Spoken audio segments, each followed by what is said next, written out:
أعوذ بالله من الشيطان الرجيم. بسم الله الرحمن الرحيم.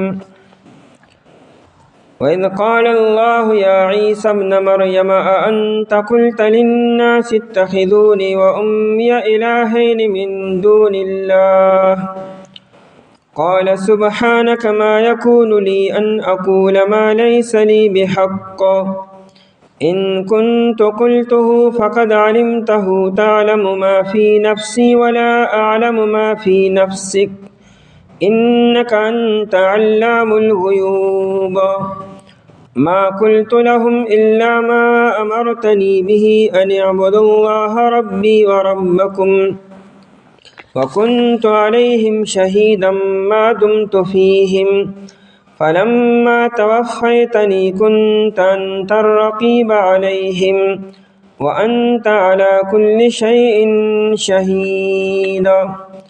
وإذ قال الله أو كلاچ أبوي الله تعالى يا عيسى ابن مريم اے عيسى زيد مريم أأنت قلت للناس آياتاويلي خلقتا اتخذوني چونی سے مالرا و امی امور زما الہین دو خدایان من دون اللہ ما سوا اللہ تعالینا قال و فرما عیسیٰ علیہ السلام سبحانکا پاکیدہ تعالیرا ما یکون لی مناسب ندی زما دپارا اندا خبرا اقولا چیزوایم ما حاسو لیس لی بحق تیشت زما د پارس حق ان کنتو کچر امزو قلته چویلی ما دا خبرا فقد علمته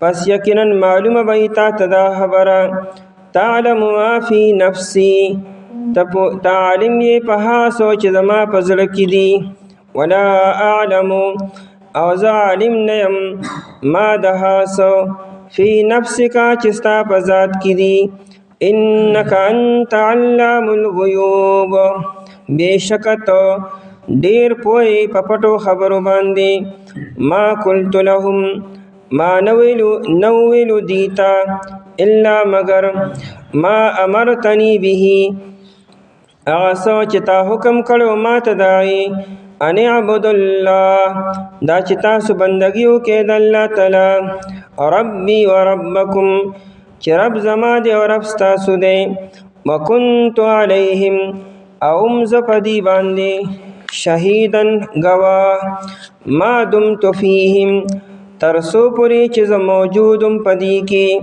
فلما توفیتنی پس ہر کلچ تازو برپور تکلم کنت انت الرقیب علیہم ویتن گہبان پدی باندے وانت على كل شيء شهيد او تپ ہر یو سیز باندې گواہ یې پدې آیتونو کې بیان دی چې د قیامت پر ورځ باندې با الله تعالی حضرت عیسی علیه السلام تمام انسانانو مه تر غواړي او د عیسی علیه السلام نه بدا اقرار واخلي چې دا نصارا ته خدای وایي او ستا مور ته خدای وایي نو آیا ردی ترغیب و تبلیغ و تتا کړو چې زم خدای ما د خدای سیسه ما زما مورم د خدای سیسه ده چې عیسی علیه السلام نه اقرار واخلي نو په دې سر په خلکو باندې حجت تام شي او هغه به ډیر زیات ته بزورنه ملو شي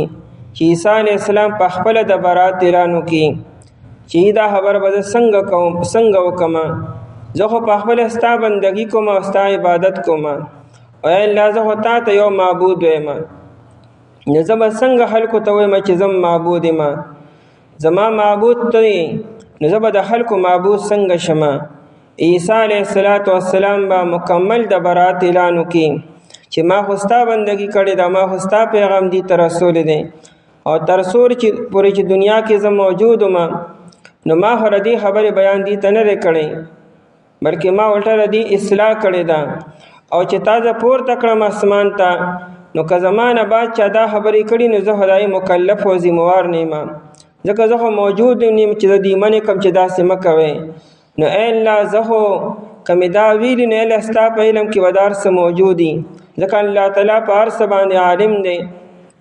یا الله که دا خبر فرض کما کړي که چاته مې پټم کړي نو ستا نه څه پټ نه تا ته هر څه ښکاره دي. مقصود د دې اعلان سره او مقصود د دې سوال جواب سره دا دی چې هغه خلکو ته زورنه میلو شي او خلکو خولې بندې شي چې چا عیسی علیه السلام ته خدای ویلی دی. استاد محترم مولانا ډاکټر شریف شاه صاحب رحمه الله مونږ ته فرمایلو چې دا نصارا ډیر عجیبه قوم دی. د دې د لاسه به عیسی علیه السلام د محشر میدان کې عدالت ته حاضر شي. یک یو ډیر پاک انسانی په هر اعتبار سره پاکی خو چې هغه دنیا کې عدالت دراشي خلکو یې دبم سچل کړي څه خو به یې کړي که نه هسې خو عدالت ته نه دی راغلی هسې خو کچرو ته نه دی راغلی. نو عیسی علیه السلام خو پاک انسان دی هېڅ هم نه کړي نه دعوه کړې را نه خبره چاته کړې ده او نه اشارتن کنایتن چاته ویلي چې زه خدای ما یا د خدای صفت ما کې موجود دی. لیکن د دې نصارا او د لاسه به یو دومره پاک انسان عدالت ته حاضر شي. د عیسی علیه السلام په لمن صداق نشته دی هغه مخکې پاک دی او بیا هم پاکي. لیکن د عیسایانو د لاسه عیسی علیه السلام سره به داسې وشي. د محشر په میدان کې به بل پیغمبر سره داسې نه کېږي ځکه بل یو پیغمبر ته چا خدای نه دی ویلي او د خدای څه عیسی نه ده ګرځولی. لیکن عیسی علیه السلام سره قوم دا عمل کړی دی او د دې مقصود همدغه دی چې دې قوم ته سمه زورنه میلو شي. لکه څنګه چې سوره تکویر کې د شمس کویرت کې دا بیان دی چې کمی ماشومان خلکو ژوندۍ خښې کړې وي په جاهلیت کې نو قرآن کریم به هغه فرمایي چې هغه ماشومان جنکونه به الله تعالی تپوس کړي. وَإِذَا الْمَوْءُودَةُ سُئِلَتْ بِأَيِّ ذَنبٍ قُتِلَتْ الله تعالی به د پلار او د مور نه تپوس نه کوي چې دا خپل بچی ولې او دا ماشوم ولې ژوندۍ خښ کړی وه بلکې هغه ماشوم به الله تعالی راغواړي او د هغې نه به تپوس وکړي چې بچی تا څه ګناه کړو بأي ذنب قتلت ستا نه څه ګناه شوی چې ته د مور او پلار په خپلو لاسو باندې په خاورو کې ژوندی ښخولې. نو ماشوم خو هسې مکلف نه دی او بیا ماشوم زوی او ماشوم لور او بیا د 5 کالو یا 4 کالو د 6 کالو چې داسې ماشوم او معصوم چې ورته موږ وایو دا موږ ورته معصوم او ماشوم ته جوړ کړو موږ چې یو داسې معصوم نه الله تعالی تپوس کې بچې تا څه ګناه کړو نو دې سر اصل کې زورنه به د پلار او د خښونکي ته وایي چې چا دا کار کړی هغه ته به زورنه میلو شي چې په هغه به د الله تعالی څونه غوسه وي چې داسې معصوم او معشوم دا خلاف ګواهي وکړي. نو دارنګې دلته به مو د الله تعالی غوسه او عذاب به په دې نصاراو څومره ډېري چې چا عیسی علیه السلام ته خدای ویلی دی یا د خدای عیسی ګرځولی ده یا د هغه مور بیبي خدای ګرځولی دی نو په دغه خلکو به د الله تعالی څونه غضب او څونه غصه به وي. وَإِذْ قَالَ اللَّهُ يَا عِيسَى دلته کې قرآن کریم د ماضي صیغې راوړي دي. قال مانت دا کار شوی دی ویلی دي حالانکه دا کار خو به د قیامت پر ورځ باندې به کېږي ځکه چې عیسی علیه السلام خو دنیا کې 2.5-3 کاله تیر کړي دي بیا خو الله تعالی اسمان ته پورته کړی دی او بیا به د قیامت نه مخکې راځي به. نو عیسی علیه السلام چې دغه 3 کالو کې موجود نو نصارا هغه ته خدای نه دی ویلي او نه د خدای زوی ګڼلی دی. خو عیسی علیه السلام چې کله الله تعالی اسمان ته پورته کو نو د هغې نه بعد دا نظریات او دا عقاید شروع شو. نو عیسی علیه السلام ته څه پته ده چې ما ته هله خدای وایي او زما مور ته هله خدای وایي نو دا نه چې دا کار د عیسی علیه السلام په موجودګۍ کې شوی دی ځکه خو په خپله وي چې څو پورې زه ژوندی وم او په دې کې موجود هم نو ما ته دې خبرې علم نشته دی یعنې دا کار خو دې نه دی کړی. نو مطلب دا چې دا د قیامت پر ورځ به دا کېږي. نو قرآن کریم کله کله د مستقبل خبرې د ماضي په الفاظ سره وړي دا یې وجه دا ده چې د قیامت دا خبرې مستقبل کې دي فیوچر کې دي خو دومره یقیني خبرې دي چې گویا کې دا کار څنګه چې تیر شوی زمانه کې یو کار شوی او تا ته پته وي نو دارنګې گویا کې د آینده زمانې کار گویا کې شوی دومره یقیني خبره ده. زما ستاسو مستقبل یقیني نه چې داسې به کېږي او که داسې به وشي او که نه ځکه موږ ته رسوایل هم نشته او نه زمونږ طاقت دونه شته چې موږ یې وکړو لیکن د الله تعالی چې یو خبره وکړي د آینده زمانې نو د هغې خلاف نشي کېدی. دا داسې شوه چې ګویا کې څنګه تیر شوی کار او یقیني دی، دارنګې د آینده زمانې کار به هم دقه شانتې کېږي، هغې کې به ذره برابر آګې پیچه ني. وإذ قال الله، او کله چې به الله تعالی به ووایي، یو رکو مخکې یو آیت تیر شو، یوم یجمع الله الرسل فیقول ماذا اجبتم. الله تعالی به انبیاء کرام علیهم السلام راجمع کی او د انبیاء کرام علیهم السلام نه به الله تعالی تپوسو کی ماذا اجبتم، چې کله تاسو قوم ته توحید بیان کو تبلیغ مو کو نو قوم تاسو څه جواب درکو، نو په دغه به دا کارون کیږي. وإذ قال الله یا عیسی، او کله چې وفرمایي الله تعالی عیسی علیه السلام ته ابن مریم چې زوی د مریم دی، نو دا د قیامت پر ورځ باندې او علی رؤوس الاشهاد تمام انسانانو مخې ته به دا کار کیږي. دا به 1 to 1 ملاقات نی چې بس الله تعالی به عیسی علیه السلام راوغواړي او به تپوس وکړي، دا بلکې ابن عاشور لیکي چې دا به علی رؤوس الاشهاد او روح المانی لیکلي دي چې تمام انسانانو مخې ته به دا سوال جواب وکړي.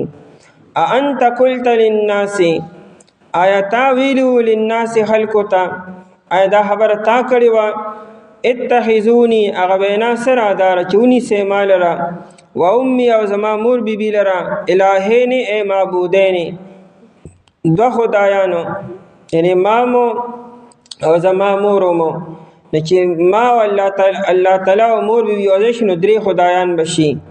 تسلیث دا خبره مخکې په دې هغه سپاره کې او رکو کې تېره شوې وه. آیا تا دا خبره کړې وه چې زه زما مور خدایان دي من دون الله ما سوا د الله تعالی نه؟ نو دا نه چې الله تعالی ته ګنې پته نشته دی چې عیسی علیه السلام ویلي دي او که نه دي ویلي، او ګنې الله تعالی په دغه ورځ تپوس کې الله تعالی ته خو دا هر څه علم دی چې عیسی علیه السلام دا ویلي دي او که نه دي ویلي، نو الله ته خو یقیني علم چې عیسی علیه السلام نه دي ویلي. نو په دې سره اصل کې زورنه ورکول دي دغه قوم ته او نصاراو ته، تبکیتا لهم و توبیحا، ایت زورنه ده دای خاموشه کول دي. انت قلت للناس، اتا ویلو خلقو ته اتخذوني چونی سے ما لرا و امی و زما مور بیبی لرا، الہین دو خدایان من دون اللہ ما سوا د اللہ تعالی نا. قال عیسی علیہ السلام بہو فرمائی، قال سبحانک، عیسی علیہ السلام بہو فرمائی سبحانک پاکی د تعالی را.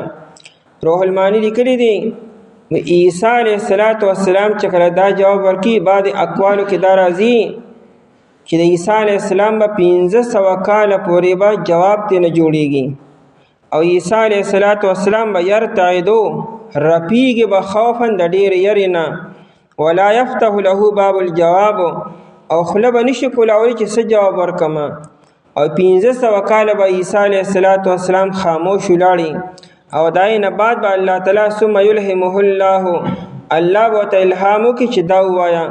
عیسی علیہ السلام به سبحانک ما یکون لی.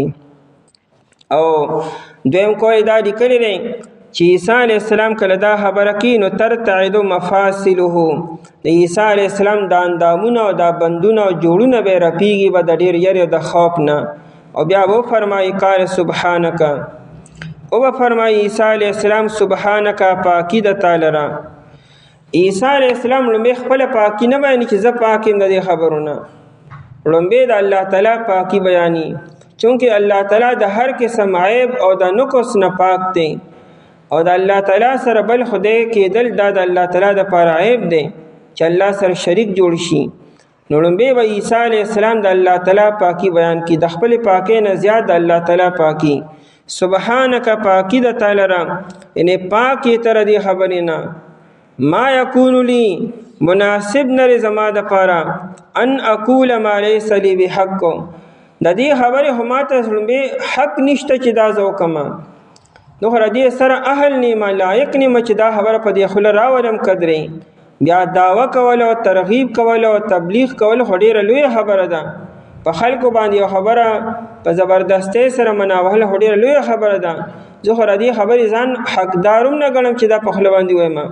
ما یکون لی مناسب نری زما دپاره ان دا خبره اقوله چې ووایم زه ما لیس لی بحق، نو دا بحق حق نکره ده او د پاسه پې با راغلی ده، او د لیسا د نفي د لاندې راغلی ده، نو دې کې دومره زیاتو نکیروالی پیدا شو چې ذره برابر حق ماته نشته دی. یعنی اس قسمه چې نام حق وته وي، یعنی د 1000% حق ماته نشته چې دا خبره زه په دې خوله راولم. ما لیس لی بحق، نو چې نشته د ما د پاره د عباره کې څه حق چې زه وایم، نو لا تبلیغ خو ډېر لوی خبره، لا وینا خو ډېر لوی خبره ده. ان كنت قلته، کچروم زو چې ویلی ما دا خبره، قلته یعنی هاذا القول، کدا وینا ما کړي فرض کا یا الله چونکه تا ته د هر څه علم دی، د ښکارا او د پټو، نو کدا خبره فرض کما کړي یي نو لمبه علم بر دې تا ته یي، ځکه ستانه سپټ نه دی. فقد علمته، بس یقینا معلوم به تا ته دا خبره به تا ته ښه معلوم وي چې دا ما کړي دا او کنه را کړي، نا به خامخا فرشتو لیکلي بیا. تعلم ما فی نفسی، تعلم یې په هغه څه چې زما په زړه کې دي. نفس چېرې دا په دریو معنو راځي، یو د زړه په معنا باندې روح انساني چې ورته وایي، او بل په معنا د ذات سرم راځي، او دا نفس چېرې دا په معنا د عقل سرم راځي. نو دلته کې دا د فی نفسی نه مراد زړه. عیسی علیه السلام خدای کچر زما پړه کې چې سړي خدای ته علم دی، نو که زما په زړه کې دا خبر وای چې خلک دې ما ته خدای وایي. بعد انسان په خوله یو خبره نه کی، لیکن دا غز دن ذهن دا وي چې هغه دا غواړي چې خلک دې ما ته دا نوم والي، او خلک دې ما په دې لقب سره او په دې کنیت سره او په دې نوم سره دې ما خلک راوبلي. نو دا هغه د مزاج داسې جوړ شوي، ماحول داسې جوړ کړی وي، او دغه ذهن داسې وي. نو تعلم ما فی نفسی، تعلم یې په هغه څه چې زما په زړه کې دي، لیکن ولا اعلم ما فی نفسک، او زه پوهېږم نه په هغه څه، عالم نیم په هغه څه چې ستا په علم کې دي. نو دلته کې دا نفس په معنا د علم سره، یا الله ستا علم کې څه دي دی خو ما ته پته نشته دی، مونږ ته خو صرف هغه پته لګي چې کوم ته مونږ ته علم راکړې د فرشتو په ذریعې سره یا په خپله، او چې ته مونږ ته نه ویلې مونږ ته پته نشته دی. یا دا نفس په معنا د ذات سره، او زه پوهېږم نه په هغه څه چې ستا په ذات کې دي، او د الله دپاره به د زړه معنا نه کو، نو ځکه به معنا یا د ذات به وکړو او یا د علم معنا به وکړو. انک انت علام الغیوب، بېشکه ته ډېر پوه یې په پټو خبرو باندې. که د ما په زړه کې دا خبر راغلی چې تا او ما دا خواهش کړي چې ما ته خلک دا ووایي، د هغې خبرو تا ته ډېر ښه علم دی. نو علام الغیوب ډېر عالم یې، ډېر پوه یې په پټو خبرو باندې. ما قلت لهم، څومره تاکیداتو سره څومره بار بار عیسی علیه السلام بیان کی چې ما دا نه دی ویلي، زما پړه کې دا خبر نه راتېره شوې، ما دې خواهش نه کړې، نه مې ښکاره چاته وي، نه مې چاته په پټه باندې ویلي دي. ما قلت لهم، ما نه دی ویلي دي ته، الا ما امرتنی، مگر هغه څه چې تا حکم کړو ما ته د هغې چې تا راته کومه ذمه داري حواله کړې را مې ورته ویلي دي، او دا خبره چونکې تا نه را کړې او مناسب هم نه را، ما ځکه نه ده ویلې. ان اعبدوا الله، دا چې بندګي وکړئ تاسو د الله تعالی. زه خو د دې لپاره راغلی وم چې خلک الله سره میلو کړم، د الله بندګي ورته ووایم. ربي و ربکم، چې پروردګار زما دی او پروردګار ستاسو دی. وکنت علیهم، او زه په دې باندې شهیدن گواه. شهید معنی رقیب و گواه او حاضر او خبردار او مطلع. زه چې کله په دې کې موجود هم د دې حالاتو نه خبردار وم چې ردی څه خبرې وې، څه حالات او څه کارونه ای ما ته علم. فلم ما دمت فیهم، تر څو پورې چې زه موجود هم په دې کې. لیکن فلما توفیتنی، کله چې تا زه پورته کړم بره اسمان ته. توفا ویل کېږي یو څیز پوره اوچتولو ته، ته توفا وي. دا په درېیمه سپاره کې متوفي که لفظ تېر شو. عیسی علیه السلام فی الحال لا وفات شوی نه دی. دا انسانی جسم سره او روح دواړه یو ځای، د جسمانی دنیوي جسم سره دې وخت کې بره اسمان کې دی، او بیا چې کله الله تعالی غواړي نه راکوزېږي به دنیا ته، او بیا راځي، او بیا به هغه خپل زندگی به پوره کی، او بیا به باقاعده موت راځي، څنګه چې نور انسان له مرګ راځي. دې وخت کې عیسی علیه السلام مړ شوی نه دی، عیسی علیه السلام ژوندی دی.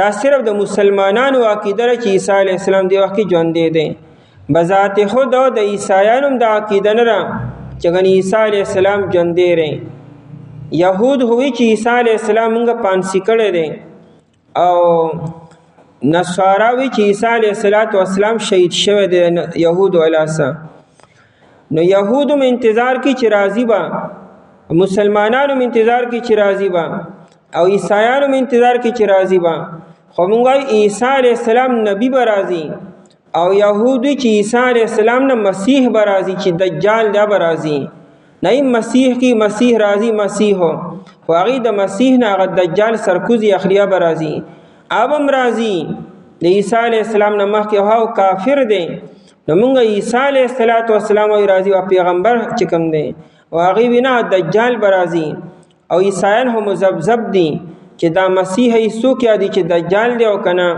نایم عیسی علیه السلام به راضی او صرف دروازه به تیری کې او د خپل دغه اعلان بو کې چې زو شهید شو مبیا به واپس زی او مسلمانان وی چې نه عیسی علیه السلام به راضی او سلويخ کال او باقی تیری با په دنیا کې بعد القائمی د کفر خاتمه به کې صلیب به ختم شي خنزیر به قتل شي او بیا امن او امان بشي او بیا داینه بعد به باقاعده په خپل مرګ باندې وفات کیږي با نو دی وخت فلما توفیتنی پس هر کله چې تازه پور تکلم بر اسمانونو ته په اول ځل باندې او بیا تا مال مرګ را وستو چې کله دوباره دنیا ترالما نو كنت انت الرقیب علیهم او ابن عاشور لیکلی دی چې عیسی علیه السلام کله بیا قیامت نمخ کې راشي عیسی علیہ السلام با قرآن کریم علم وسر اللہ پاک بولور کی بیا عیسی علیہ السلام تو پتہ لگی چې ځکه اسمان تبر لاړم نو زمان بعد خلق ما تخدیم ویلو زمان مرته خدای ویلو نو عیسی علیہ السلام ته د علم مشو چې سبا قیامت کې به زمانه تپوسم کیږي اور دې جواب ته الله تعالی خو چې تب د قیامت پر دا جواب راکې چې قال سبحانك ما يكون لي كنت انت الرقيب عليهم ویت نگہبانو رقیب و ساتن کے او نگہبانی کون کے علیہم پدی باندے دیاتا تر دی حیلمو چی خلق سوائی و سکی زما بارکی استا بارکی وانت علا کل شئین شہید او تپ ہر یو سید باندے گواہی تانا ارسخ تا تحکار دی و سمستانا پٹن دی او کلا چې بوای الله تعالی عیسی زوی د مریم آیا تاویل حل کوتا چونی سه مالرا او زما مور بیبی لرا دو خدایان ما سوا د الله تعالی نه او په فرمای عیسی علی السلام پاکی د تعالی را مناسب نه زما د پردا چې ویمزو آسو چې نشته زما د پردای صحه کو کچریم ز چې ویلی ما دا خبره پس یقین ته معلومه تا عالم یې په هاسو چې زما فضل کې دي او زنه پویګم په هاسو چې ستا په علم کې دي بهشکه ته ډیر پوی په پټو خبرو باندې مان دی ویل دي ته مگر هوا چې تا حکم کړو ما دای دا چې تاسو بندگی وکړئ د الله تعالی چې پروردگار زما پروردگار تاسو دی اوم ز پدی کې چې حاضر مطلع ترسو پر چې موجودم پدی کې پس هر کله چې تاسو وفات کړم پس هر کله چې تاسو پورته کړم اسمانونو ته وی ته نگهبان پدی باندې او ته په هر یو سیز باندې گواهی اعوذ بالله من الشیطان الرجیم بسم الله الرحمن الرحیم قال ان تعذبهم فإنهم عبادك وإن تغفر لهم فإنك أنت العزيز الحكيم قال الله هذا يوم ينفع الصادقين صدقهم لهم جنات تجري من تحتها الأنهار خالدين فيها أبدا رضي الله عنهم ورضوا عنه ذلك الفوز العظيم لله ملك السماوات والأرض وما فيهن وهو على كل شيء قدير إن تعذبهم كچرتو عذاب ورکوي دیتا فإنهم عبادك پس بیشک دا بندگان ستادی وإن تغفر لهم او کچرتو بہنو کی دیتا فإنک پس بیشکتو انت العزیز الحکیم تغالب حکمت والی قال اللہ او به فرمای الله تعالی هذا یوم دا ورځ ده ينفع الصادقین چې فایده به ورکوي رښتینو ته صدقهم رښتیا د هغې لهم جنات د دې دپاره باغونه دي تجري چې روان به وي من تحتها الانهار لاندې د هغې نه نهرونه خالدین فیها پاتې کېدونکي به دي په هغې کې ابدا همیشه رضی الله عنهم الله تعالی راضی شو د دینا وردو عنه او دی راضی شو د الله تعالی نه ذالک الفوز العظیم همدا کامیابی لویه ده لله ملک السماوات والارض خاص الله تعالی دپاره بادشاهی د اسمانونو د ځمکې ده وما فیهن او څه چې دی په منځ کې دي وهو على كل شيء قدير او الله تعالی په هر یو څیز باندې قدرت لرونکی دی. دې مخکې دوه آیتونو کې بیان و چې حضرت عیسی علیه السلام به د قیامت پر ورځ باندې تمام انسانانو مخې ته راوغوښتي شي او الله تعالی به ترې تپوس وکړي چې ای عیسی علیه السلام تا خلکو ته ویلو چې ما او زما مور خدایانو منې او معبود منې. عیسی علیه السلام به مکمل د برات اعلان وکړي چې الله اول خو ته د هر قسم د شرکت نه پاکې ستا څوک شریک نشته دی. زه به څنګه دې خبرې دعوه وکړم او څنګه به خپل ځان تا سره برابر کړم ما له خو دې حق هم نشته زما په دا لایق هم نه ده. عیسی علیه السلام به مکمل د برات اعلان وکړي او بیا به هر څه الله تعالی ته وسپاري چې یا الله که چې دا خبره ما کړي چاته نو لومبنی علم به تا ته وي ما خو دې ته صرف د توحید بیان کړی دی او ستا د بندګۍ بیان مو ته کړی دی. دې آیت کې به بیان وکړي عیسی علیه چې الله دا ستا بندګان دي او ته مالک یې که ته دې له سزا ورکړې نو اومو او که ته دې د مغفرت کې نو اومو ستا فیصله څوک چیلنج کولی نشي او مقابله نشي کولی تا سره. یا الله ته با اختیار ذات او اقتدار والی اعلان به وشي چې نن ورځ به هغه چاته فایده ملاویږي چې چا په دنیا کې رښتیا ویلي او نن ورځ یې رښتیا ویلي او رښتینی مؤمن دی چې په الله ایمان او په پیغمبر باندې ایمان او بس هغه رښتینی انسان دی هغه ته به فایده میلاو شي کامیاب بشي. او چې کوم انسان په دنیا کې دروغجن و به دا انسان ناکام دی. ان تعذبهم دا د قیامت د ورځې بیان شروع دی. عیسی علیه السلام به خپل بیان کړي نو بیان کې به دا ووایي چې یا الله دا ستا بندګان دي دا چا چې تا سره زه معبود ګرځولم یا زما مور او یا بل څوک نو خدای دا ستا بندګان دي او ته مالک او مالک او مولا ته په خپل غلام باندې هر قسم ملکیت حاصل وي. د غلام خپل رای نی خپل مرضی نی او نه خپل اختیاري ټول اختیار آقا سری او مولا سری. دنیا کې دا قانون دی چې کله اوس خو دې وخت کې غلامان نشته چې کله غلامانو نو د غلام به خپل رای خپل مرضی نه وه هر څه به د مولا په اختیار کې و تر دې چې غلام د ځانه څه خرڅولی نشي او څه اخیستیم نشي.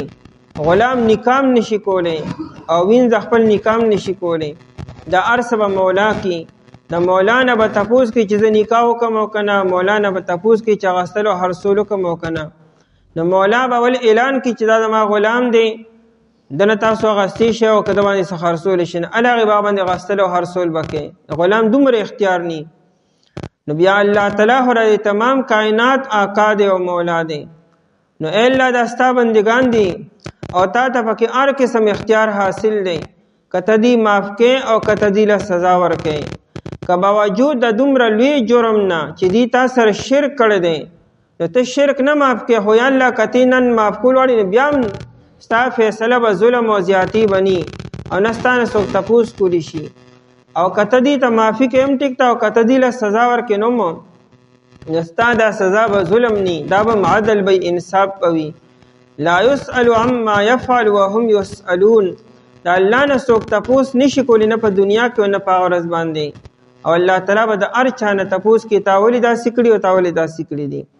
ان تعذبهم که چېرې ته عذاب ورکوې دي ته او سزا ورکوې دي ته د دې په دې شرک باندې او دې په دې کفر باندې کته دې له سزا ورکې او دې سزا مستحقم دي ځکه د الله تعالی دا قانون دی ان الله لا يغفر ان يشرك به ويغفر ما دون ذلك لمن يشاء الله تعالی با هغه سړی نه معاف کی چې الله سره شریک جوړ کړی وي او د شرک د ګناه نه بعد که چا ګناونه کړي نه به الله تعالی چې چاته غواړي معاف بیا کړي یا الله ته خو شرک نه معاف کوي نو که په دغه شرک دی له ته سزا ورکې نو فإنهم عبادک نو خدای دې ته د اعتراض حق نشته دا ستا بندگان دي او بنده د مولا په اختیار کې وي فإنهم عبادک پس بېشکه دا بندگان ستا دي ستا دا سزا ورکول دی له دا به عدلي او انصاف وي دا به ظلم او زیاتی بني وإن تغفر لهم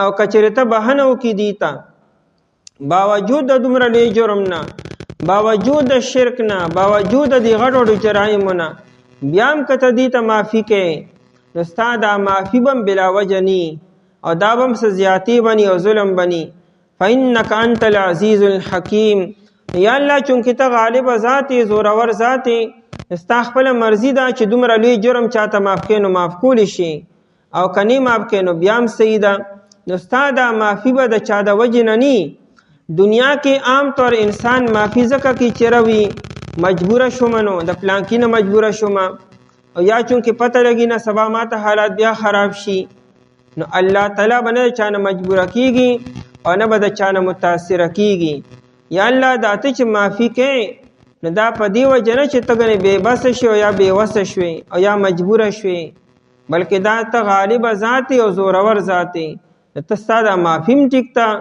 العزیز غالب او زورور او الحکیم حکمت والی یعنی دومره لوی مجرم معاف کولو کې هم ستاسو حکمت نو العزیز الحکیم وی او عیسی علیہ السلام انک انت الغفور الرحیم نوی ځکه عیسی علیہ السلام سره سفارش نه کړي د خلکو د بندگانو چې دومره لوی جرمونه دي کړي او عیسی علیہ السلام به سفارش وکړي یو سړی عیسی علیہ السلام الله تعالی سره معبود جوړي او د عیسی علیہ السلام مور عیسی علیہ السلام به څنګه دای د سفارش لپاره درخواست وکړي دا العزیز الحکیم وی او الغفور الرحیم ځکه ونوي کچې عیسی علیہ السلام د دې د بهانه سفارش کولی بیا به خامها انک انت الغفور الرحیم به ویلو چې خدای ته بهون کې مهرباني دیم خیر دې معاف کې او عیسی علیہ السلام خدای نه د برات اعلان کی چې دا دې زو زما مور معبودان جوړ کړي د دې سره شامل نیم پدې کنه پدې سره شریک ما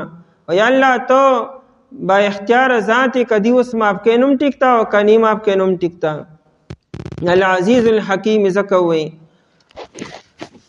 ابراهیم علیه السلام هم داسې دعا کړې ده چې دای ذکر په 14 سپاره کې دی رب انهن ادللن كثيرا من الناس فمن تبعني فانه مني ومن عصاني فانك غفور رحيم ابراهیم علیہ السلام یا الله دی بوتانو او دی بوتانو والو ډیر بندگان گمراه کړو دی بوتانو د بوتانو چې کوم رابلون کې دي دای د ستا ډیر بندگان گمراه کړي دي نو فمن تبعني فانه مني څوک چې ما پسې راغلی هغه زمانه دی یا مؤمن دی ومن عصاني او چې چا زما نافرماني کړې ده نو هلته کې ابراهیم علیه السلام دا ونه چې فانک انت العزیز الحکیم نه وی انک انت الغفور الرحیم وی حالانکه هلته کې د نافرمانۍ خبره دلته د نافرمانۍ خبره ده ورته ابراهیم علیه السلام غفور الرحیم یادی الله ته بهون کې مهرباني او دلته العزیز الحکیم زورور او حکمت والی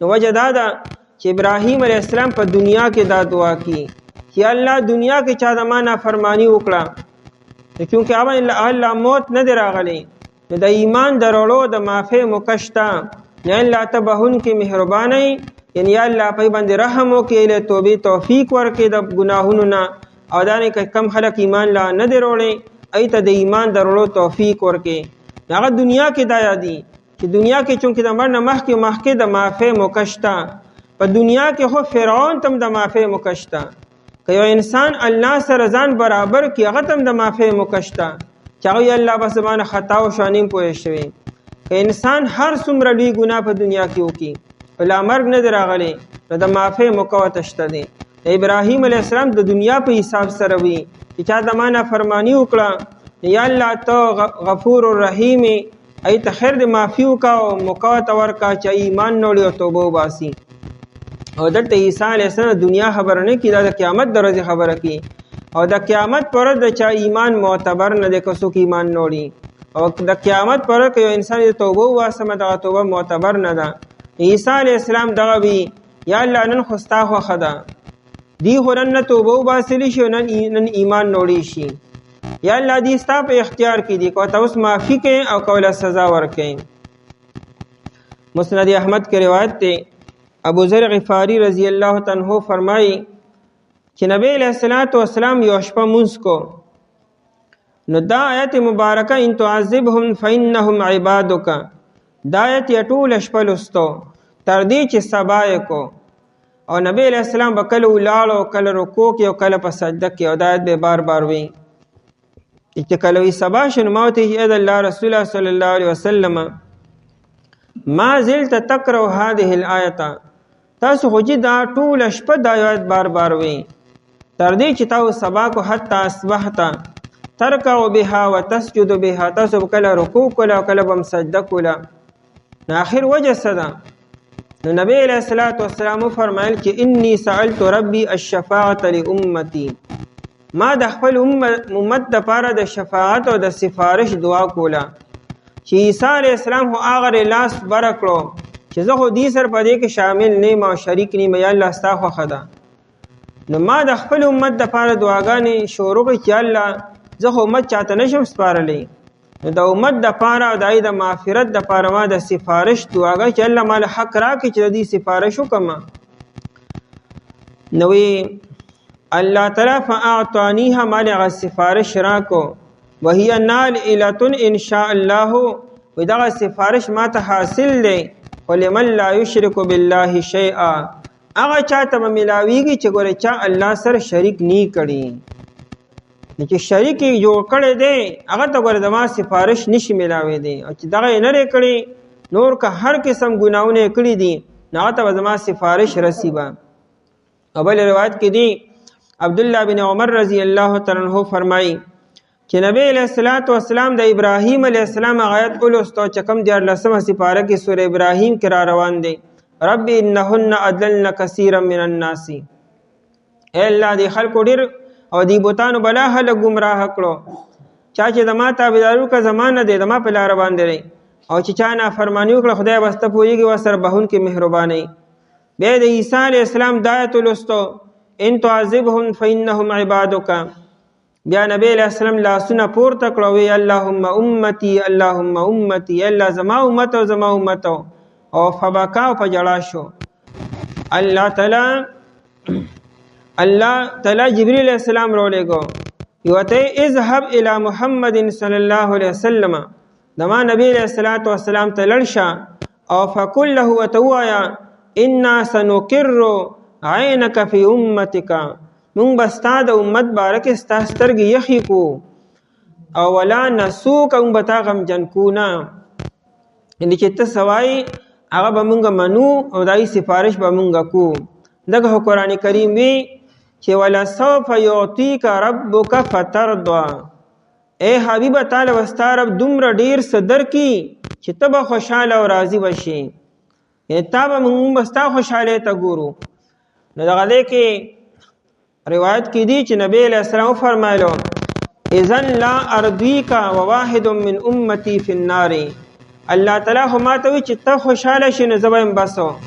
نبی علیہ السلام تر هغه وخته پورې نه خوشحالېږم نه به راضي کېږم چې زما لا یو امتیم په جهنم کې پروت دي.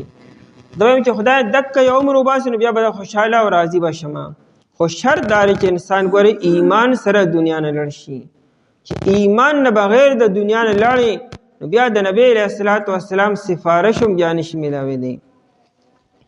قال الله هذا، او به فرمایي الله تعالی عیسی علیہ السلام چې کله دا خبره وکړي نو الله تعالی بیا فرمایي چې قال الله هذا، او به فرمایي الله تعالی هذا یوم ينفع الصادقین، دا ورځ چې دا فایده به ورکوي نفع به ورکوي الصادقین رښتیا ویونکو ته، صدقهم رښتیا د هغې چې چا رښتیا ویلی دي او رښتینی انسان منافق نی دروغجن نی نه په دنیا کې او نه په دغه ورځ باندې هغې ته به نن فایده میلو شي او هغې ته به نن نجات او کامیابي میلو شي. ټول نه زیات رښتیا دا چې د انسان عقیده صحیح وي. که عقیده د الله تعالی په ذات باندې ته دروغجن بیا د انسان عمل او د انسان وینا چې دا درې وړه خبرې د انسان صحیح وي به دا رښتینې دی. عقیدم صفا ده، عملم سم دی او وینام ټیک ده. چې ستا سټیټمنټ هم برابر دی، کردار دیم صحیح دی، گفتار دیم صحیح دی، عقیدم صحیح ده به دا انسان رښتینې دی. او چې په کم ځای کې خلط ملت راغی، کم ځای کې هغه خیانت راغی او په کم ځای کې غلط بیاني راغله بس هغه ځای خراب شو. نو ټول نه لوی رښتینې انسانان به پیغمبرانی، پیغمبرانو ته به فایده میلو شي، نجات به میلو شي. بیا د پیغمبرانو صحابو ته او بیا رفته دک شانتی. الصادقین رو دا اسم دی مرادا المستمرین علی الصدق، هغه خلک چې همیشه په رښتیاو باندې قایم او دایمو. دا نه چې کله رښتیا او کله دروغ، همیشه رښتیا د هغې کار و چې به رښتیا وي په هر څه کې. که په رښتیاو کې تا ته نقصان هم میلو شي که نه، نتیجه به ستا په حق کې وي. شروع کې به نقصان وي خو آخر کې به ته کامیابېږي. هغه رکاب رضی الله عنه رښتیا ووایي، تبوک د جنگ نه چې پاتې شو، منافقانو دروغ وایي جی چاوې دا چل شو چاوې دا چل شو، نبی علیه السلام زه خیر دی. او کعب رضی الله تعالی عنه تم چا ووایي چې تم لړ شه دروغ ورته ووایه، نبی علیه السلام به دې معاف کړي. ده وایي نه، ده به رښتیا وایم کار څه کېږي. او دې راغی او د بلکل ریشا ووایي، نه عذر وکړو نه بانه وکړه، وجې صحت هم برابر و، کور هم برابر و، سورلي هم را سره وه، سامان هم را سره و. دا نه چې ګنې ما سره سورلي نه وه، دا نه چې ګنې کور خوښ و، هېڅ قسمه عذر نه و. بیا ولې نه وې تلې بچې سستي را باندې غالبه شوه. نو کعب رضی الله عنه هېڅ قسمه دروغ ونه وی. نو ټیک ته 50 ورځې خفګان باندې تېرې شوې، نبی علیه السلام ترې نه خفه و، بایکاټو شو، صحابو سره خبرې نه کولې. لیکن 50 ورځې بعد چې د هغه په تعریف کې کوم آیتونه رالو او بیا نبی علیه السلام چې هغه کې مې خوشخبرۍ ورکړې، هغه بلا شي حدیثونه بخاري او مسلم کې موجود دي. دا لوی فضیلت چاته میلو؟ دا کعب رضی الله عنه میلو شو. وعلى الثلاثه الذين خلفوا. نو قرآن کریم هغه دای بیا تعریف وکړو چې په دې باندې ځمکه راتنګه شوې وه، حتی اذا ضاقت علیهم الارض بما رحبت. هغه ټیک ته شروع کې خفګان میلو شو، تنګیم راله، لیکن نتیجه خو خیر روته که نه. کعب رضی الله عنه منافقانو فهرست کې شمار نه شو. نو رښتیا وایه همیشه، اگر چې ستا وي پکې سر هم لړ شي، که سر دې لړ نو تلې نه رهې رښتیا شویله. نو ینفع الصادقین فایده به ورکوي رښتیا ویونکو ته، صدق هم رښتیا د هغې. لکه مؤمن چې ګورې دی دروغجن نشي کېدی، مؤمن به همیشه رښتینی وي. نبی علیه السلام نه 3 سواله وشو، مؤمن بزدله کېدی شي وي او بزدله کېدی شي، مؤمن به ډرپوک او یریږي به، دا ممکن ده. او مؤمن بخیل هم کېدی شي، شومتیا به یې پکې، خو مؤمن ګورې دروغجن نشي کېدی، د ده خبره بلکل صفا او ریشا به وي. نو صدق هم رښتیا د هغې. لهم جنات، د دې لپاره باغونه دي، هغه فایده سره او کامیابي سره هغه دا ده، د دې لپاره باغونه به وي، تجري من تحتها الانهار، چې روان به وي لاندې د هغې نه نهرونه، من تحتها ای من تحت اشجارها، جنت کې چې کومې ونې دي هغه ونو کې نهرونه روان دي، هغه د هغې باغونه سرسبز و شاداب دي، هغه وچ نه دي.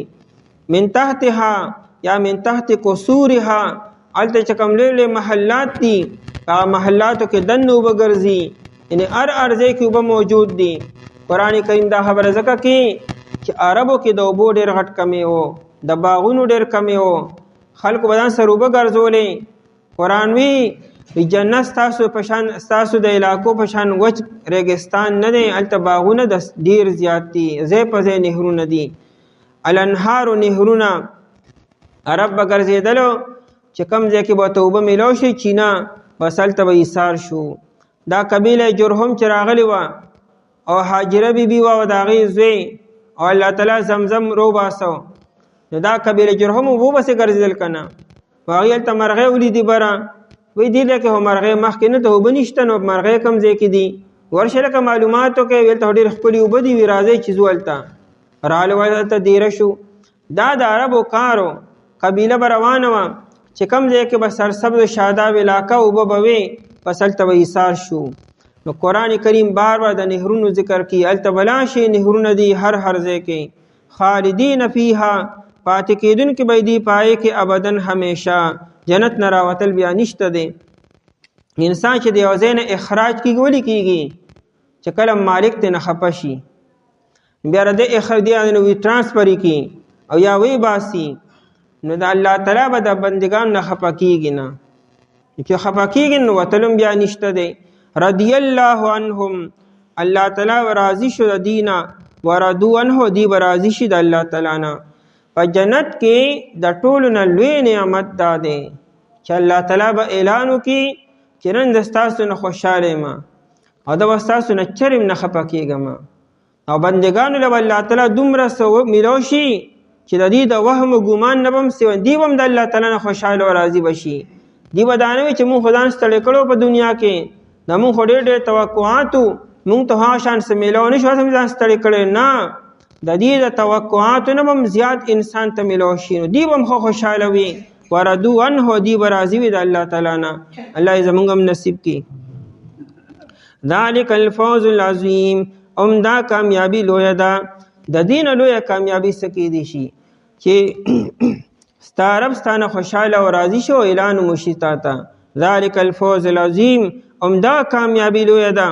لله ملک السماوات خاص الله تعالی دپاره بادشاهي د اسمانو د ځمکې ده د صورت مبارکه اختتام په دې آیت باندې وکړو ولې په دې صورت کې بلا شي احکامات بیان شو حلال او حرام بیان شو دا بیان ځکه کې چې الله بادشاہ دی د کائناتو نو الله ته اختیار حاصل دی چې سر باندې حرامي او صدر باندې حلالي او څنګه حکمونه را لیږي او کوم حکمونه تاسو باندې منسوخ کی نو الله تعالی ته اختیار حاصل دی او مالک ته ځکه داسې کی لله خاص الله دپاره ملک السماوات د دې سوره لومړنۍ آیت کې اوفو بالعقود الله حکمونه او حدود او معاملات پوره کړي نغه اجمالو پورا صورت دای تفصیلو تو سوی لله ملک السماوات الله را دې تمام کائنات بادشاہ دی هغه چې تاسو ته حکم وکي الله تعالی حکم ومنه السماوات والارض اسمانو د ځمکې وما فيهن او سچ پدی کی دی وهو على كل شيء قدير الله تعالی په هر یو شی باندې قدرت لرونکی دی قدیر کې ډیر غټه مبالغه را د الله قدرت او طاقت ډیر زیات دی کچرتا عذاب ورکې دیتا پس بشک دا بندگان ستا دي او کته بهنو کې دیتا پس بشک ته چې زورور او حکمت والی او فرمای الله تعالی دا ورځ چې فایده ورکې رښتیا وینکو ته رښتیا د هغې دې لپاره باونه دي چې روان بې لاندې نه نهرونه پاتې کېدونکو دي پای کې همیشه الله راضي شو د دینه او دی راضي شو د الله پاک نه دا کامیابی لویه ده خاص الله دپاره دی بادشاهي د اسمانو د ځمکې او څه چې دی په منځ کې دي الله تعالی په هر یو څیز باندې قدرت لرونکی دی اعوذ بالله من الشیطان الرجیم بسم الله الرحمن الرحیم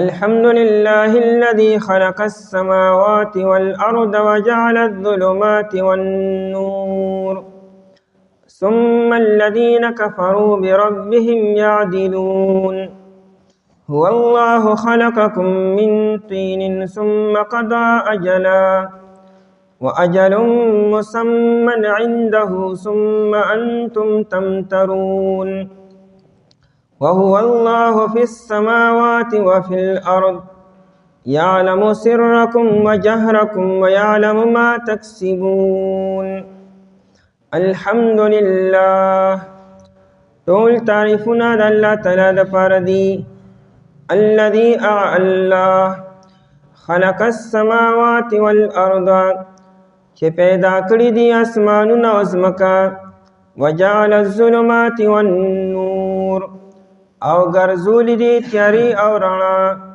ثم الذين كفروا بیا هغه کسان چې کفر یې کړی دی بربهم يعدلون فخپل رب سره دی برابري کوي.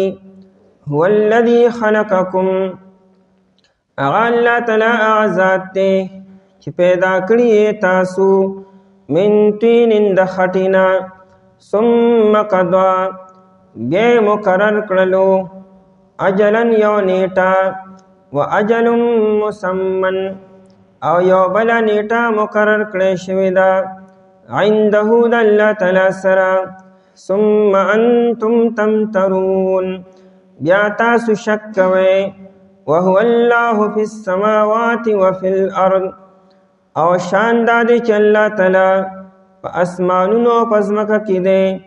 یعلم سرکم الله تعالی پیژني پټې خبرې ستاسو وجهرکم او ښکاره خبرې ستاسو ويعلم ما تکسبون الله تعالی پیژني هغه چې تاسو کسب کوئ.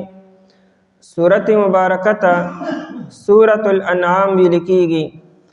دا سورت مکی سورت ته. ابن عباس رضی الله تعالی عنہ فرمایي چې دا سورت مبارکه په مکه مکرمه کې په یو شپه کې نازل شو او نبی علیہ الصلوۃ والسلام د شپې کاتب راوغوښتو او دا ټول سورت ورته ولیکو.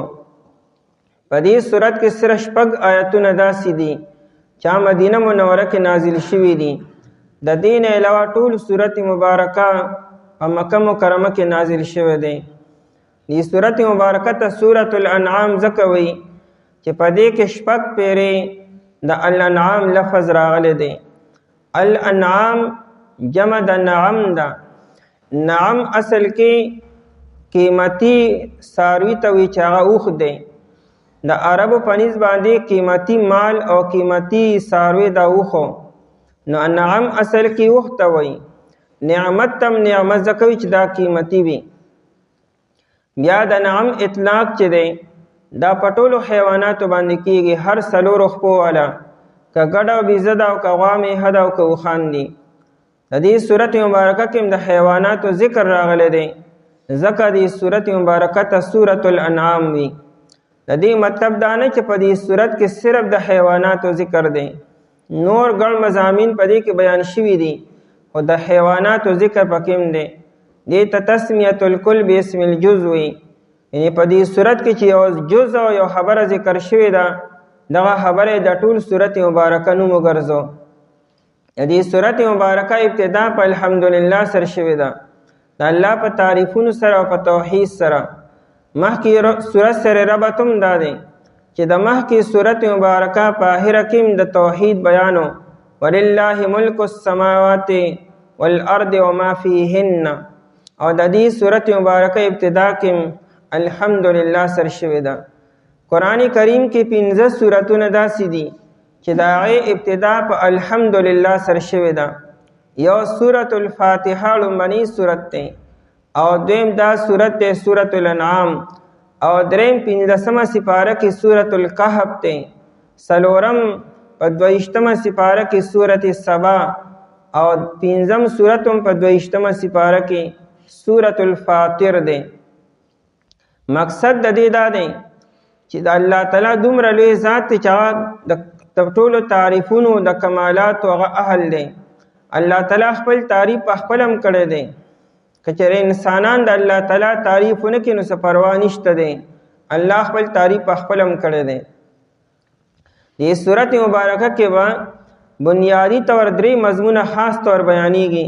د الله د توحید بیان به پکې، د رسالت بیان به چې نبی علیہ الصلوۃ والسلام د الله تعالی رسول او نبی دی. کافرانو مشرکانو نبی علیہ الصلوۃ والسلام منو خو به حیثیت د عبد الله د زی په حیثیت منو چې د جناب عبد الله صاحب زید او د عبد المطلب صاحب نوسی دی په دې حیثیت منو، لیکن د پیغمبر او د رسالت په حیثیت نه منو. قرآن کریم په دې خبره زور اچي چې نبی علیہ الصلوۃ والسلام زمونږ پیغمبر دی. او دې سره سره د آخرت مضمون ډیر په تاکید سره بیانېږي چې آخرت یو ورځ حق ده او را روانه ده. لکه څنګه چې تاسو سهار او ماښام مشاهده کوئ پلانکې وفات شو پلانکې مړ شو، دا یو قیامت دی، هلوکې قیامت دی. په دغه یو فرد باندې دا قیامت راځي چې کوم انسان مړ شو. دغه شان یو لوی قیامت د دې پوره کائنات هم دی چې دا کم کائنات تاسو تخکاری په دې یو قیامت را روان دی چای ته قیامت الکبرى وی. نو دا لوی قیامت او چې موت ته مرګ دا د هغې لپاره یو نظیر او یو مثال دی. نو کافرانو قیامت کبرا نه منو. نو قرآن کریم چې یو قیامت ورځ یو را روانه ده او آخرت را روان دی او دای نه پس دوباره ژوندون دی. تاسو به دوباره پاسې په دې بدنونو سره او تاسو سره به حساب کتاب کیږي.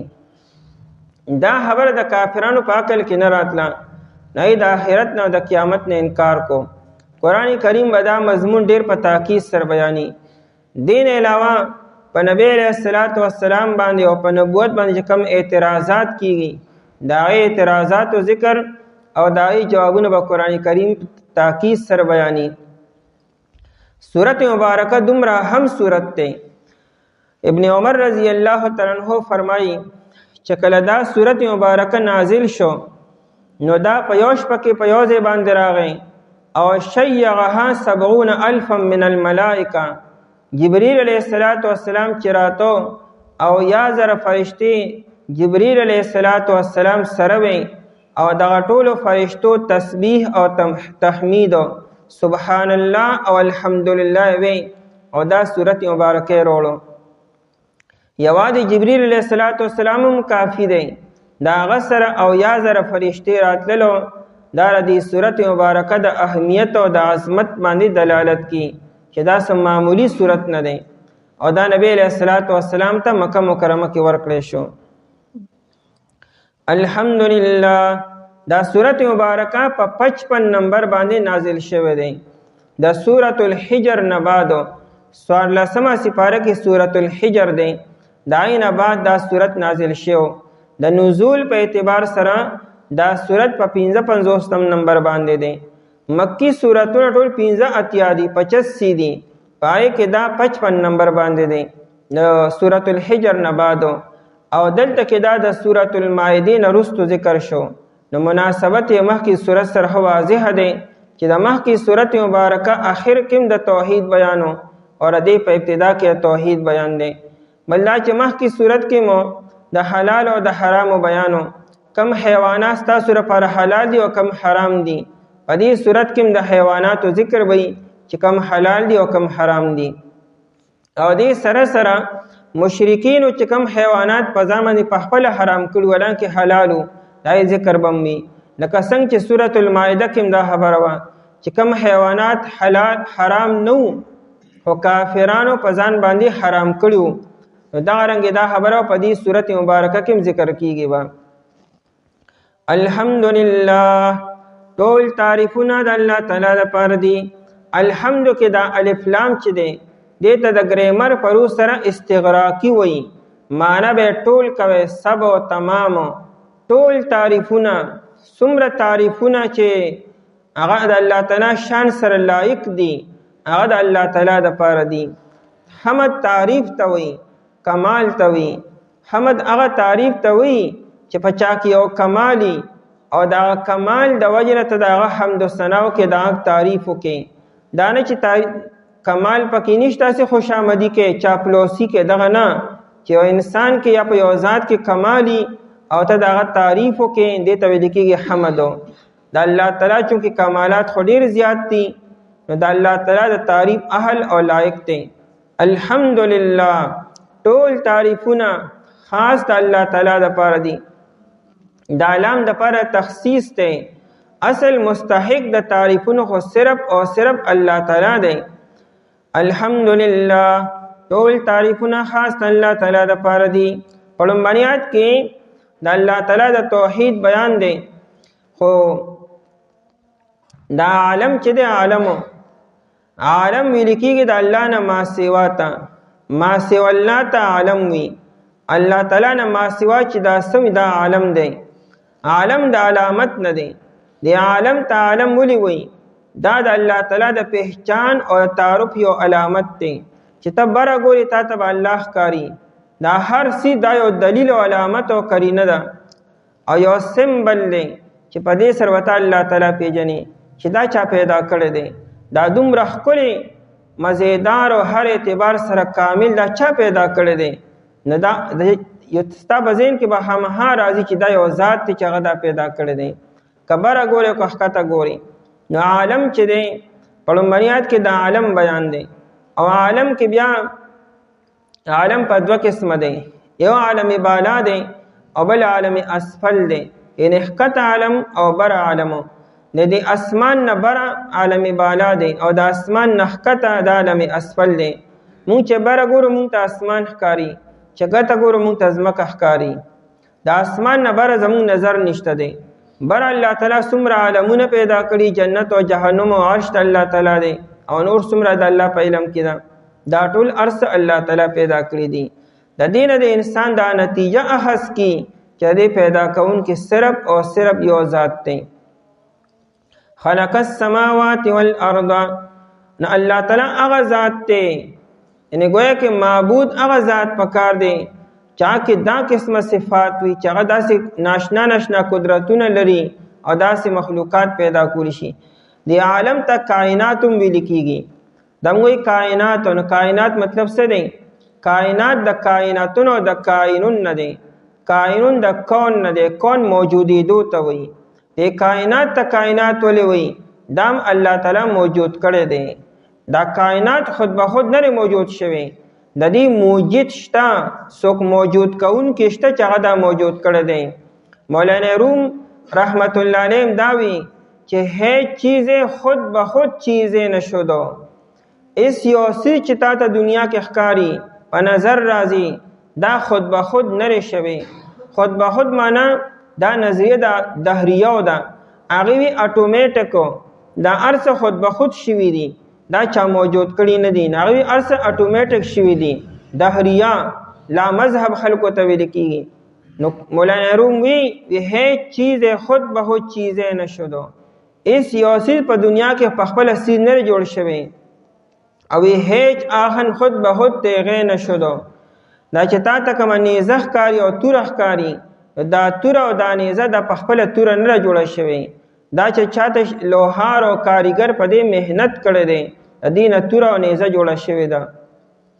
نو تا ته چې دنیا کې دا سم ښکاري دا په خپله نه دي جوړ شوي، دې نه چا څوک شته موجودونکې.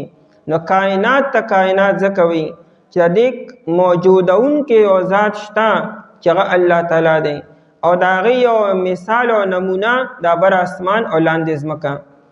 خلق السماوات والارض، چې پیدا کړي دي اسمانونه، والارض او ځمکه. سماوات جمع روړه او الارض مفرد روړو، حالانکې ځمکې ودي څنګه چې اسمانونه ودي، خو چونکې دا اسمانونه د یو بل نه فاصله کې دي او جدا جدا دي، بل د هر اسمان صفت د بل اسمان نه نمایه فرق ته پکې جدا دی. نو گویا هر اسمان ځان له ځان لکه نو ځکه جمع روړه. دا ځمکې ودي او دا ځمکې یو بل سره مشابه دي، یعنی په صفاتو کې دا ځمکې یو بل سره بالکل یو شانتې ښکاري، بل دا ځمکې یو بل سره لګېدلې دي لکه څنګه چې پیاز وي، د پیاز دا حصې چې یو بل پورې لګېدلې وي، دارنګې دا ځمکې یو بل پورې جوختې دي. نو دا واړه ځمکې گویا کې تا ته یو ځمکه ښکاري په منزله د مفرد او یو شي، نو ځکه الارض مفرد وروړو او دا السماوات ځکه جمع وروړو چې دا اسمانونه یو بل سره لګېدلي نه دي، د یو بل نه ډېر زیات فاصله کې دي. خلق السماوات والارض، پیدا کړي دي اسمانونه، والارض او ځمکه. آسمان د ځمکې مقابل او ضد دی. نو الله تعالی د متضاد اشیاء پیدا کوونکی دی، یعنی رب خو هغه ذات پکار چې متضاد اشیاء جوړولی شي. وجعل الظلمات والنور، او په دې کائنات کې تیاره او رڼا ګرځولې ده.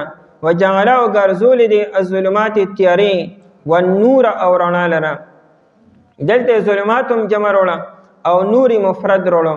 د هغې وجه دا ده چې د نور نه مراد هدایت دی او سیده نیغه لاره ده، نو نیغه لاره یو ده، هدایت هم یو دی.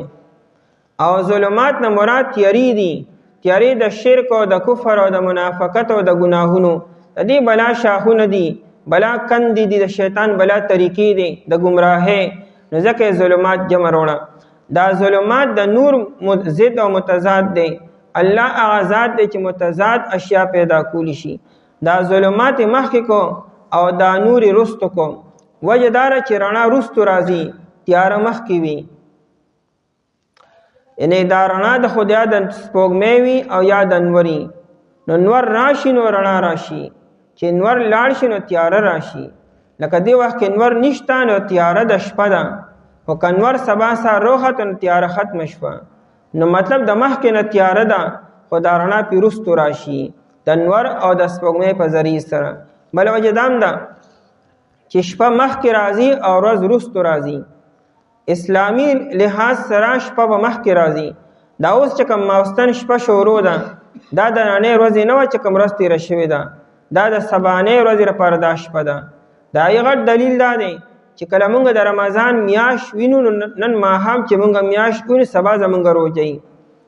نو دا نه چې ګنې موږ ماښام میاشت ولیده نو دا کومه ورځ چې ګنې تېره شوه دا زموږ روژه وه، نه سبا به زموږ روژه وي. نو شپه مخکې راځي او ورځ ورپسې وروستو راځي. وجعل الظلمات والنور. بل عجیبه کار قرآن کریم دا وکړو چې د السماوات او د الارض دپاره خلقه راوړو او د ظلمات او د النور دپاره جعله راوړو. یو باریکه نکته دا ده چې خلق هغه ځای کې کېږي چې یو څیز ذاتي طور موجود وي، چا پورې انخطي ني، د هغې سهاره چا پوري نه، دې لپاره خلق راځي. او جعل دا په صفت کې راځي، یعنی صفت چا پورې معلق یا انخطي وي. دې آسان مثال داسې دی لکه دا دیوال دی، د دیوال دا سپینوالی دا پلستر دا دیوال پورې انخطي دی. که دا دیوال نو بیا دا سپینوالی دا چونه به هم نی بیا. نو دا چونه دا یو صفت او عرض دی او دا دیوال ذات دی. ذات هغې ته وي چې په خپله ولاړي، هغه چا پورې سهاره نه وي، چا پورې ټیک نه لګولي. اسمانونه او ځمکه ولاړ دي، ذات دی، نو ځکه یې خلقه راوړو. بدلیږي را بدلیږي نه ځمکه په ځای باندې را او اسمان هم په ځای باندې رہی. لیکن دا تیاره او رڼا مستقل نی، دا ځي راځي. چې تیاره راشي نو رڼا لړی شي، چې رڼا راشي نو تیاره لړی شي. بل دا تیاره او دا رڼا په خپله نه راځي، د انور په راتلو سره رڼا راځي او د انور په تلو سره تیاره راځي. نو ځکه دا په جعله راوړو. ثم الذين كفروا. دا ثم د پاره د استبعاد دی، دا څومره ډیره لرې خبره ده چې یو خو الله تعالی دا کارونه وکړو او بیا هم لا څه خلک داسې شته، دومره کمعقل خلک هم شته چې هغوی بیا هم الله تعالی سره بل څوک شریک کي. ثم الذين كفروا. بیا هغه کسان کفرو چې کفر یې کړی دی، بربهم یعدلون. دا بربهم به د یعدلون سره لګوئ، د کفرو سره نه، یعنی یعدلون بربهم. خو دا بربهم تی مخکې شو او مخکې کېدو سره به خامخا معنی کې خاصوالی پیدا کی. دا بالکل داسې مثال دی د یو سړي په قطار کې اخره کې نمبر دی او دی مخکې راغلی خلک یې لکه د اپروچ دی، د چې د تعلق دی ځکه مخکې لړو، خاص الخاص کې ځکه مخکې لړو. دا ګنې VVIP دی، کنی قطار کې خو وروستو راغلی دی. بربهم خو دی وروستو د یعدلون نه، خو چې را مخکې شو نو خامخا معنی کې به تاکید او خسر پیدا کېږي به بربهم یعدلون. وی دا لاسکه خپل رب سره برابرۍ کی، یعنی بل چا سره هم نه راغی نو الله تعالی سره اوس خلق شریکی او برابرۍ. الله تعالی نه ما سوا بل چا سره هم نه چې ته مخلوق سره نه راشه نو مخلوق خالق سره برابرۍ. بربهم یعدلون. یعدلون یا د عدل نه دی او یا د عدول نه دی، دا دواړه راځي. عدل معنا برابرۍ کولو، بربهم یعدلون خپل رب سره دی برابرۍ کوي، یعنی مخلوق برابرۍ په ذات کې یا په صفت کې، یعنی مراد نه شرک دی. بربهم یعدلون خپل رب سره دی برابرۍ کوي، مخلوق برابرۍ. عدل برابرۍ ته وي، انصاف هم برابرۍ ته وي. دی عدل ته عدل ولی وي؟ عدل اصل کې انډي ته وي، د بار یو حصې ته وي. په ساوري چې کله خلک بار چې دواړه طرفونه برابر کی، دانه چې یو طرف به غټي بل طرف بړو کې وي، یو بګنې وزنی بل بګنې غیر وزنی وي، نو هغه انډې هغه بار برابري ځکه ته عدل وي. دلته هم دا عدل ته عدل ځکه وي چې ته یو مخلوق راوړې او ته الله تعالی سره برابر کې. او انصاف دا نسب نه دی، نسب نیمولو ته وي. خلک وایي انصاف وکړه، مطلب برابرۍ وکړه. بربهم یعدلون خپل رب سره دی برابرۍ کوي، یعنی مخلوق برابرۍ. او یا دا برب یعدلون د عدول نه کوي. عدول ظلم ته وایي. دی خپل رب سره ظلم کی. دا خپل رب سره ظلم شکنه چې ته یو مخلوق راوالی او خپل خالق سره برابر کړي. دا څونه لوی ظلم دی. هو الذي خلقکم، دا بر دلیل چې او دا د کائناتو. اوس انسان ته چې انسانا تم یو کائنات په خپل ذات کې. انسان عالم دی، هو عالم اصغر دی او دا کائنات عالم اکبر دی. انسان یو کائنات ته، خلقی کائنات ته او دا بل غټ کائنات ته. وی کبر نشکته خپل ځان ته وګوره. والذي الله تعالی ذات ته خلقکم چې پیدا کړی تاسو من طین د خټینا. الله تعالی تاسو د خټینا پیدا کړی. خلقکم یعنی خلقا آباءکم، تاسو چې کوم پلارو آدم علیه السلام هغه الله تعالی د خټینا پیدا کو. د آدم علیه السلام پیدایش د خاورې نه شوی دی او بیا د هر انسان چې دنیا ته اوس راځي د خاورې نه پیدا کیږي، خو د اصل د خټې نه دی. یا آدم علیه السلام د خاورې او د خټې نه دی، او یا دا چې هر انسان چې دی دا انسان چې کوم رزق خوري، کمی دانی او کمی غلی، خو دا ځمکې نه پیدا کیږي. نه دا رزق چې انسان وخوري د دې نه وینه جوړه شي او د وینې نه بیا منی جوړه شي او د دغه منی نه بیا د انسان پیدایش کیږي. د انسان اصل چې دی په واسطو سردار ځمکې نه شو، دغه چې کومه غلطه استعمال د ځمکې نه راځي. نو په دې اعتبار سره من طین وي. ثم قضى، بیا الله تعالی فیصله وکړه، بیا الله تعالی مقرر کو اجلا یو نیټه لره. الله تعالی یو نیټه مقرر کړې ده. انسان چې پیدا کېدو سره نیټه ول مقرر کړه چې دا انسان به کله بیا واپس راځي. اجل نیټه ته وایي.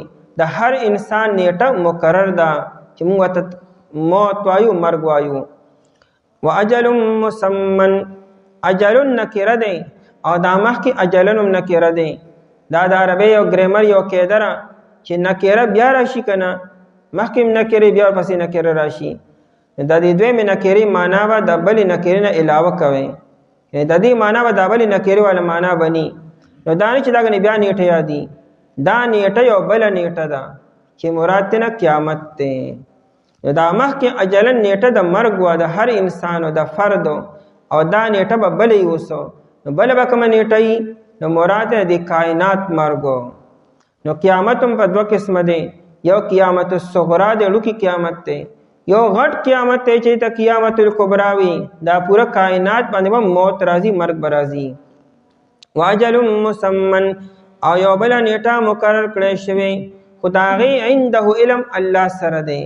د دې علم نه فرشتي سره شته او نه نبی سره شته او نه چې تولی سره شته. د دې علم صرف او صرف الله سره دی. د مرګ د علم خو الله تعالی فرشتي ته ورکي، ملک الموت ته چې لړ شو د پلانکی نه ساواله. لیکن د قیامت علم الله تعالی فرشتي ته هم نه ورکي، په خپل به کی. عنده ذکر وی چې دا علم الله تعالی خپل ځان سره خدای. ثم انتم تمترون، بیا تاسو شک کوئ. بیا ملا تاسو شک کوئ، یعنی شک په قیامت کې نه پکارو. ځکه چې تاسو سارو مهامینه پلانکی مړ شو، پلانکی وفات شو، دا قیامت ته کنه. دا شان یو قیامت په دې ځمکم راځي کنه. ثم انتم تمترون، بیا تاسو شک کوئ. تمترون د مریتون نه دی. مریتون شک ته ویل کېږي، خو چې د شک په بنیاد بیا جګړه هم کوي. یا د تمترون د مراء نه دی. مراون جګړه کولو ته وایي. ثم انتم تمترون، یا تاسو جګړه کوئ د قیامت باره کې چې قیامت به راځي او کنه به راځي. دواړه معنی کولی شو. تاسو شک کوئ یا تاسو جګړه کوئ. وهو الله، او الله تعالی آزاد دی. دا هو ضمیر شان دی. نو معنا به کې شان دا دی چې الله تعالی فی السماوات و فی الارض، په اسمانونو کې دی او په ځمکه کې دی. الله په اسمانونو په ځمکه کې دی، او الله تعالی په اسمانونو کې معبود دی او په ځمکه کې معبود دی. نو فی السماوات نه مراد الله تعالی معبود دی په اسمانونو کې او معبود دی په ځمکه کې. نه د الله تعالی بندگی په اسمانونو کې کیږي، فرشتي یې کی، او په ځمکه کې کیږي، د ټول کائنات یې کی. یا علم د الله تعالی په اسمانونو او په ځمکه کې دی، یا قدرت د الله تعالی په اسمانونو او په ځمکه کې دی. ويعلم سرکم، الله تعالی پیژني پټه خبر استاسو، وجهرکم احکار استاسو. دا سرکم یا مخکې کو احکار خورچا تخکاری، الله ته پټ مخکاری الله تعالی ستاسو هغه پټ خبرې پیژني ښکارا بلا سوې جهرکم ښکارا خبر استاسو ښکارا حالتون استاسو ويعلم ما تکسبون الله تعالی پیژني ها چې تاسو کسب کوئ کسب چې کم مهنت تاسو کوئ کم کوشش تاسو کوئ کم عمل کوئ تاسو تکسبون من خیر و شر کته د خیر کار کوئ که د شر کار کوئ دا ټول الله تعالی پیژني د پیژندو مطلب دا ټول ارس الله تعالی لیکي د دې بتاو سره باقاعده حساب کتاب کیږي دا بالکل داسې لکه څنګه چې موږ محاوره کې پلار زوی ته وي استاد خپل شاګرد بچی ته د زګورم اذا تا زوینم د دې مطلب څه دی که غلط کار کې سزا ورته ملاويږي او دې انجام به غني خني بیا ټول تعریفونه الله تعالی لپاره دي هغه الله چې پیدا کړی د اسمان او ځمکه او ګرځولې دي تیاری او رڼا بیا کسان چې کفر یې کړی دي خپل رب سره دی برابرۍ کوي الله ذات ته چې پیدا کړی تاسو د خټینا بیا مقرر کړو نیټه لرا او بل نیټه مقرر کړی شي د الله تعالی سره دا بیا تاسو شک کوئ شان دا چې الله تعالی پاسمنو پزما کې دی پیجنی پټه خبر استاسو ښکارا خبر استاسو او پیجنی ها چې تاسو کسب کوئ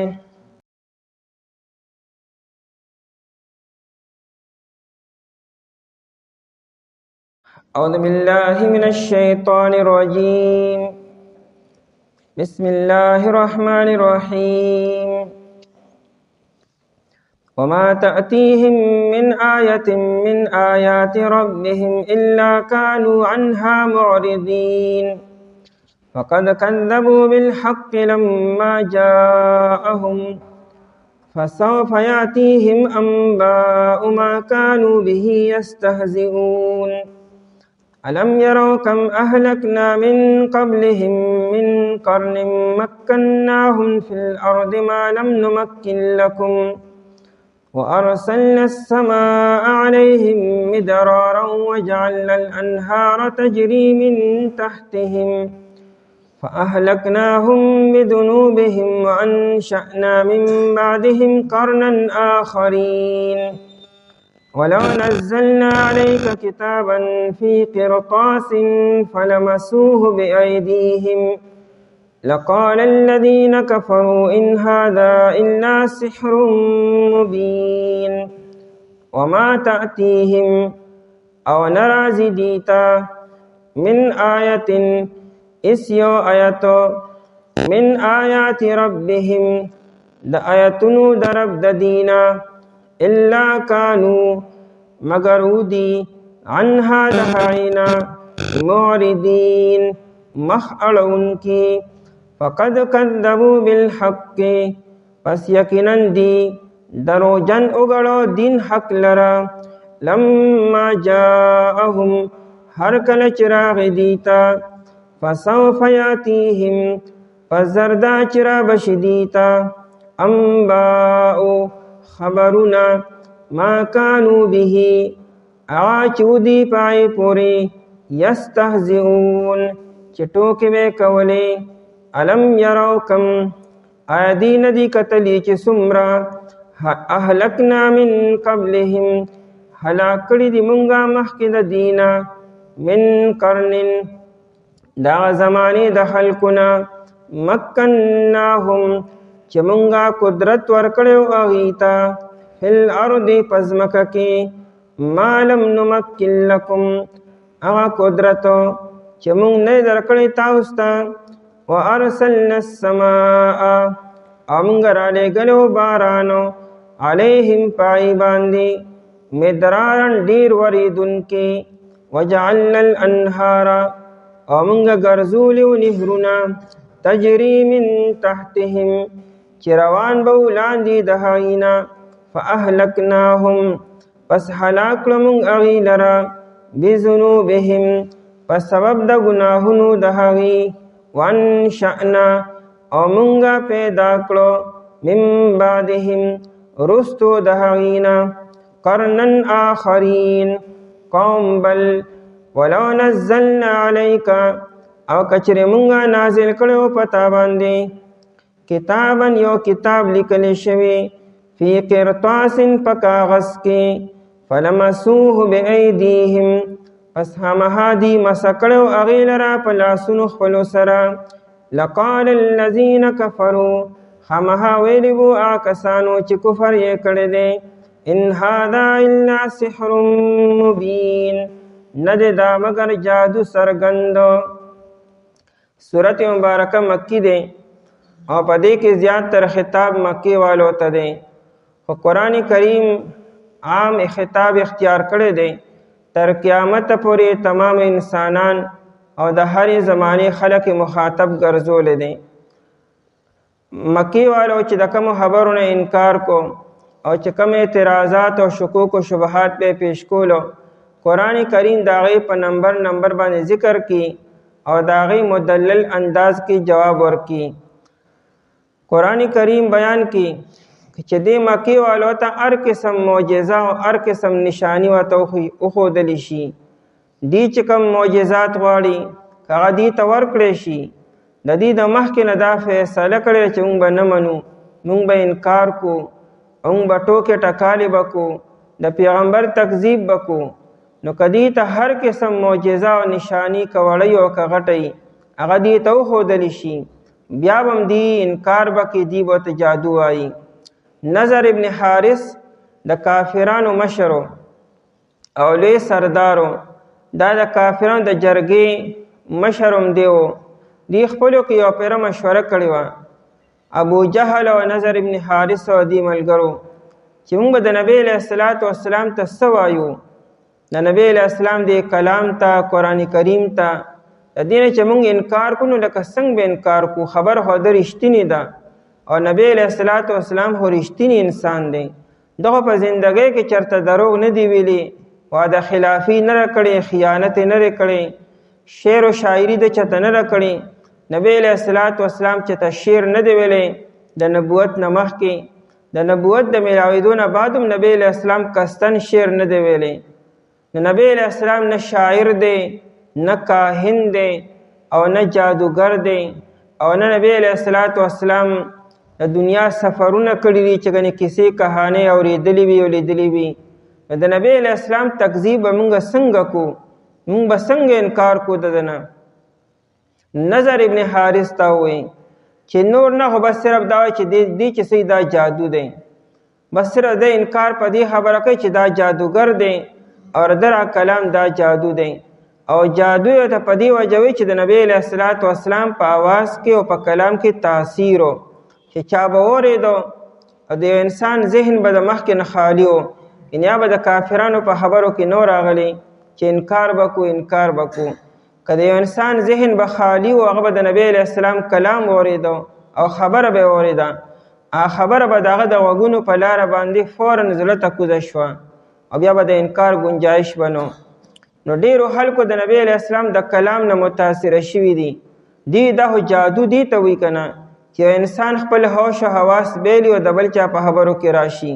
حالانکه جادو کې او د الله په کلام کې ډېر غټ فرق دی. د جادو توړ کیدی شي، د الله د کلام توړ نشته دی. جادوګر د جادوګر توړ کولی شي، د هر جادو توړ شته دی، د هغې مقابله کولی شي. که چې د نبی علیه السلام دا کلام جادویي، نو تاسو رهبلا شئ جادوګران موجود دي، مکه مکرمه کې شته دی، د بار نه راوستي شئ جادوګرانو، راولئ به دا جادوګرانو د نبی علیه السلام مقابله وکړي. جادو مقابله خو کیدی شي، لیکن نبی علیہ السلام هو نه جادوگر دی نه کلام جادو دی. قرآن وی کته دی ته هر څه وښیي، د دې فرمایشي معجزې دی ته وښیي، بیا به هم دی وي چې بل څه ونه شي دا جادو دی او د نبی علیہ السلام جادوگر دی. حالانکه نبی علیہ السلام چېرته جادو کړی هم نه دی، ولیکن بیا هم د دې دغه اعتراض به وي. الله تعالی د انسانانو ضرورت پوره کړي، څنګه چې د انسان د ظاهري بدن ضروریات دي، دا خوراک او څښاک او د انور او سپوږمۍ، دا هوا، ګرمي او سړي، دا د انسان ضرورت دی.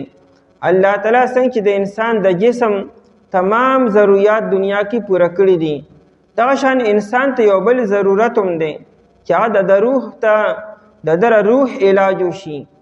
د روح د علاج دپاره او د روح د کامیابۍ دپاره او د روح د سمیدو دپاره الله تعالی انبیاء کرام علیهم السلام را لیږي او هغوی سره کتابونه وي.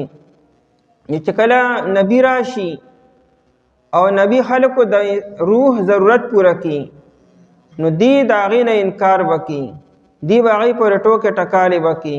که پیغمبر دی ته راشي نو صرف دی ته نه د مخکنو امتونو هم دقه یو کارو، هغه د نوح علیه السلام د نوالې تر نبی علیه السلام پورې که په هره زمانه کې نبی راغلی دی نو خلکو د هغه ته یا جادوګر ویلی دی او یا د هغه تکذیب یې کړی یا د هغې نه انکار کړی دی.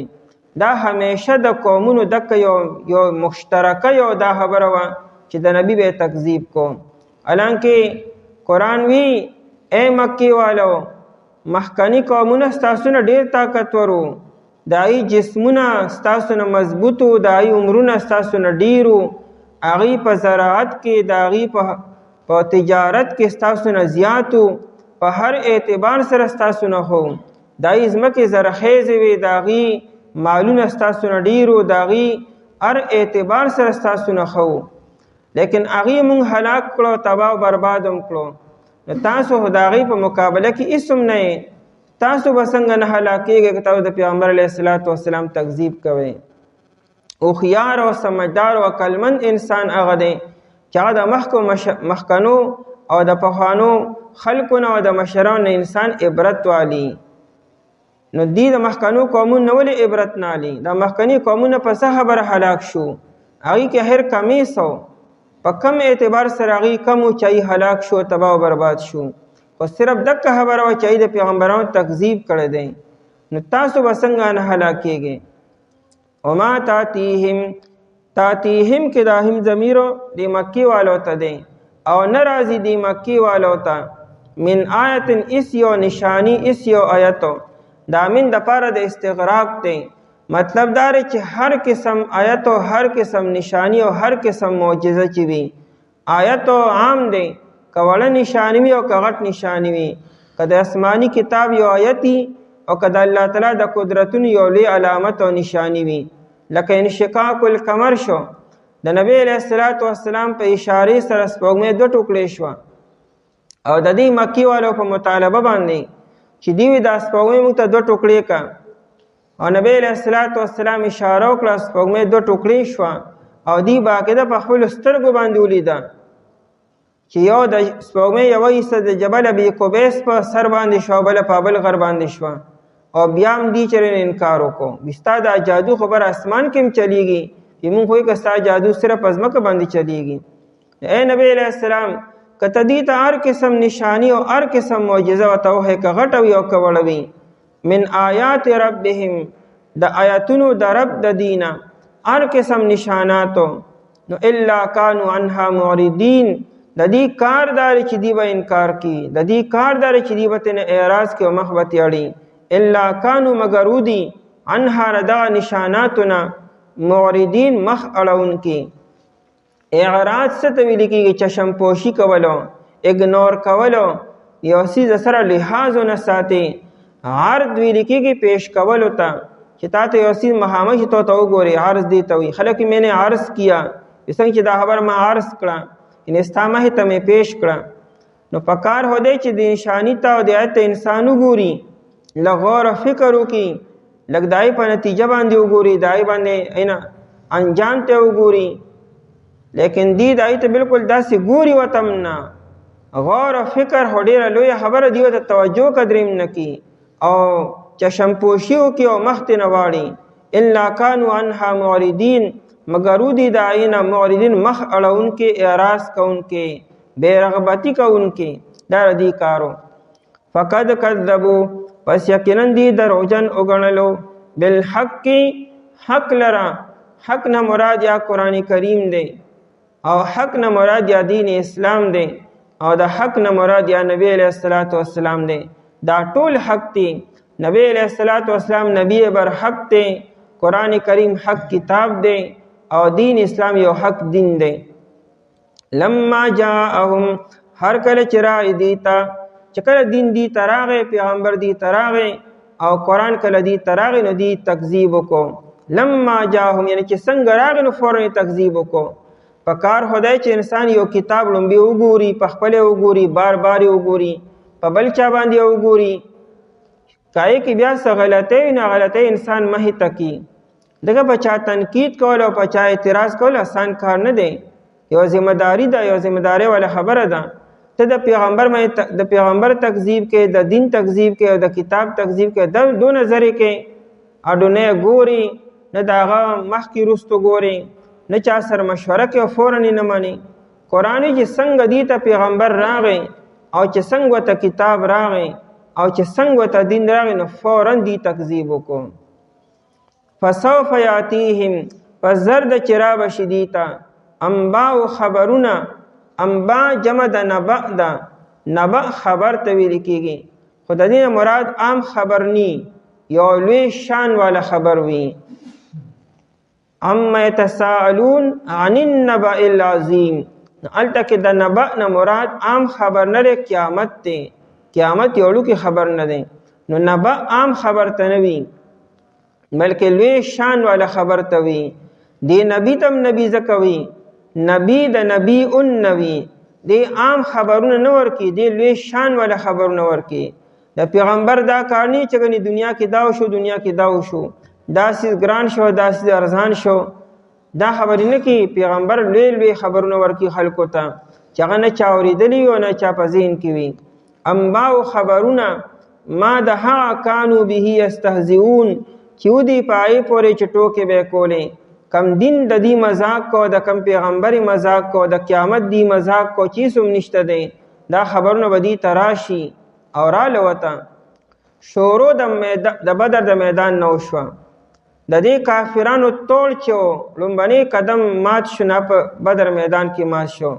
36 لوی لوی سردارانو چا د مکې مکرمه سرمایه وا، هغه د بدر په میدان کې ډیری شو. نړم باندې پوری ور پای کې لره کو په بدر میدان کې د دې په وهم ګمان کې نو دی خو په یو شان باندې را روان شو چې نن به موږ مدینی والو سره دا چل کو، دا چل بکو.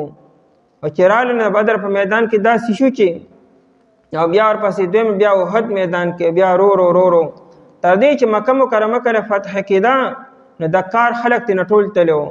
سبا کې بیا مسلمانان شو چې کم پاتې وو او چې کم ډیر هغه مکمل ختم شو. نو قرآنی خبرونه براشي دیتا په دنیا کې دیتا خبرونه رالو. علم یراو کم علم یراو ایدی نوینی نو دی بسوینی اخو مخی تیر شوی دا محکنی قومونه. نو مراد دا علم دیتا ندر آغلی.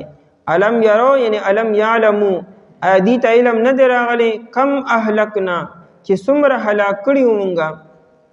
دا کم پا مانا دا کثیرن سرا ډیر هلاک کړي مونږه. من قبلهم مخکې دینا، من قرن زمانی ته وي. د قرن اطلاق د 80 کالو، د 80 کالو، د 80 کالو او د 100 کالو ته وي. یعنی په 100 کال کې دنه چې کوم خلک دا قرن وي د یو زمانی خلکو. عربی کې د خکر ته قرن ویل کېږي. نو قرن ځکه چې دا قرن یونی دا دوی خکر دوی د ساروی یونی نو دام یو شانی یو ټیم راخیږي او یو برابري او ماتیږي دواړه بیا یو ځای، نو ځکه ورته قرن ویل کېږي. قرین ملګري ته وي.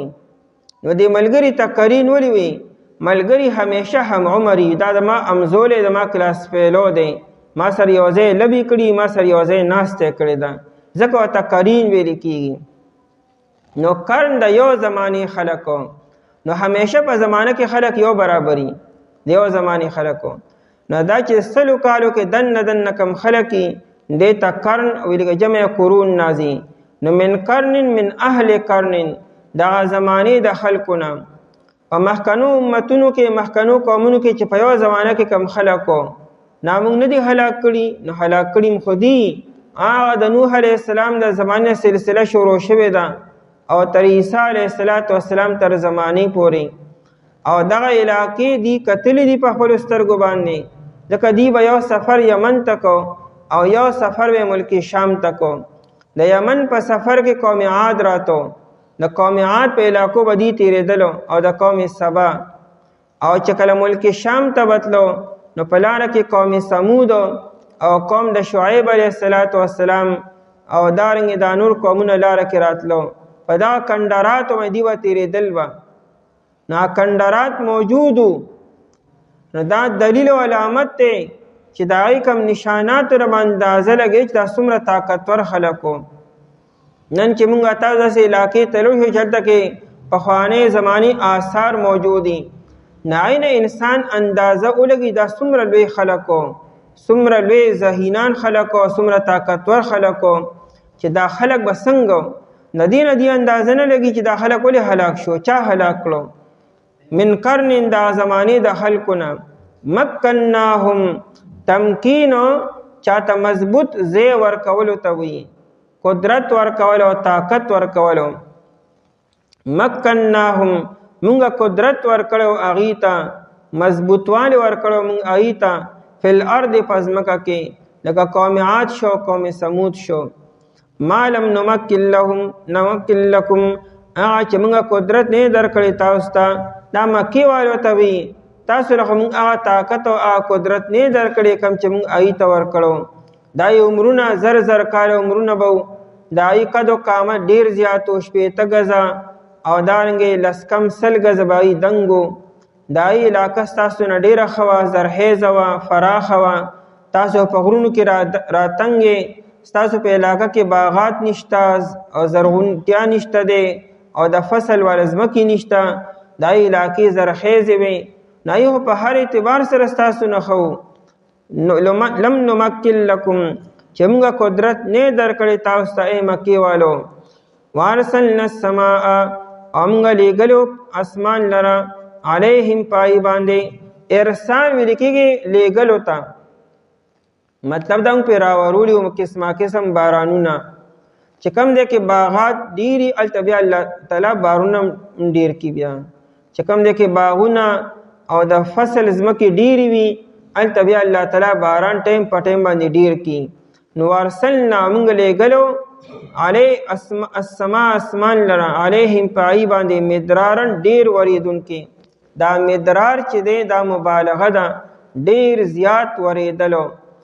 درون اصل کې پیو ته وایي، نو دا پی چې ډېر شي درونو، نو مدرار د هغې نه مرادو ډېر زیات بارانو، ټایم په ټایم به باران په هغې باندې کېدو، ځکه ځمکې ډېرې باغونه ډېر وو، نو به هغې باندې بارانونه ډېر زیات کولو. وجعلنا الانهار او مونږه ګرځولي نهرونه، باران خو د بر نه کېږي او لاندې په ځمکه کې م الله تعالی ولا نهري نظام چلولی و، ځای په ځای نهرونه و، باران به م کېدو او د ځمکې خپل ضرورت د نهرونو نه پوره کېدو. تجري چې روان به من تحتهم لاندې د دې نه، د دې نه مراد د دې د کلو، د دې په کلو کې دننه نهرونه روانو او په باغونو کې او په ځمکو کې، دا نه چې دې په کورونو کې دننه نهرونه. من تحتهم نه مراد من تحت قریتهم، د دې په کلو کې دننه بارانونه نهرونه وو. په هر اعتبار سره دې سرسبز و شاداب و خودکفیل و، لیکن ناشکري وکړه. د الله تعالی یو ناشنا شان دی چې کله یو قوم سرکشه شي او بغاوت وکړي، نو لومبې په الله تعالی قحط راولي، دا څیزونه الله تعالی کم کړي. نو پکار دی چې دې توبه وباسي او دې رجوع الله وکړي، الله ته متوجه شي. چې کله دې قحط نه بالکل سبق وانه لي، عبرت وانه لي، توبه ونه باسي، الله تعالی ته رجوع نه کړي، بیا په الله تعالی ارس ډیر کړي، الله تعالی بیا فراوانی راولي، مالونه ډیر شي او فصلونه ډیر شي او باغونه ډیر شي، اولاد هم ډیر شي. کله چې دا ارس ډیر شي نو خلکو کې بیا نورم سرکشي پیدا شي، نورم خلکو کې بیا بغاوت پیدا شي. نو چې کله بغاوت سم ډیر شي او ځمکه د بغاوت نه ډکه شي او دی پای کې بالکل سم ډوب شي، الله تعالی ناس بیا عذاب راولي. بیا نو مخکنو قومونو سره الله تعالی داسې وکړو، اول په الله تعالی سختی راوسته، د سختۍ نه دې څه نتیجه وانغسته، الله تعالی په ارس ډیر کړو، د ډیروالي د وجې دې نورم سرکشي شروع کړه، بغاوت شروع کړو، بد الله تعالی عذاب په ناڅاپه راغی. فاهلکناهم بذنوبهم، پس هلاک کړو موږ هغوی لره په سبب د ګناهونو د هغوی. هسې الله تعالی څوک نه هلاکي، الله تعالی له په هلاکولو کې څه خوند نه میلاویږي، نه د الله تعالی له څه مزه ورکولی کېږي. قرآن کریم ما یفعل الله بعذابکم ان شکرتم وآمنتم، که تاسو ایمان راوړئ، تاسو شکر وباسئ، الله تعالی ته ستاسو په هلاکولو کې څه فایده ده، څه الله تعالی ته لذت میلاویږي څه، فاهلکناهم بذنوبهم پس هلاک کړو موږ هغوی لره په سبب د ګناهونو د هغوی وانشأنا او پیدا کړو موږ من بعدهم رستو داینا قرنن آخرین مخلوق بل او قوم بل موږ یو بل قوم پیدا کو یوم هلاک کو بلم پیدا کو د نوح علیه السلام قوم تباه شو ورپسې قوم عاد راغی قوم عاد تباه شو قوم ثمود راغی دغه شان قومونه راځي په کار خدای چې رستنی اقوام د مخکنو قومونو نه عبرت واهلي نتیجه والی هغوی هم دای په نقش قدم روان شو الله تعالی هلاک کړو ولو نزلنا او کچرې مونږه نازل کړی وی مشرکینو نبی علیہ السلام ته وی په پتا باندې الله تعالی وحی را لېږي فرشته راځي مونږ ته نه فرشته ښکاري نه قرآن ښکاري مونږ به هله ومنو چې قرآن کریم په کاغذ باندې لیکلی شوی او په صحیفه باندې لیکلی شوی تا ته فرشته راوړي او مونږ په خپلو سترګو باندې ووینو چې فرشته راشي او هغوی دا قرآن کریم لیکلی هغه تعالی درکې مونږ په خپلو سترګو باندې ووینو او چا به وی چې الله تعالی مونږ ته براه راست خطونه راولېږي د مونږ په نوم باندې باینې مو چې او دا زمونږ نبی دی او د تابعداري وکړي قرآن دا کار به مونږ داسې ګران کار نه دی لیکن بیا به هم دی نه مني ځکه دی مخکې نه اراده ده چې نه منو مونږه نو قرآن به لیکلی شوی هم راشي او د دې په نوم باندې او باقاعده خطونه هم راشي لیکن چې انسان نه مني بیا خو نه مني بیا ولو نزلنا او کچره مونږ نازل کړی وی لږ لږو علیک پتا باندې کتابن دا قرآن لیکلی شوی یو کتاب په معنا د مکتوب سره کتابه یکتوبو معنا را جمع کولو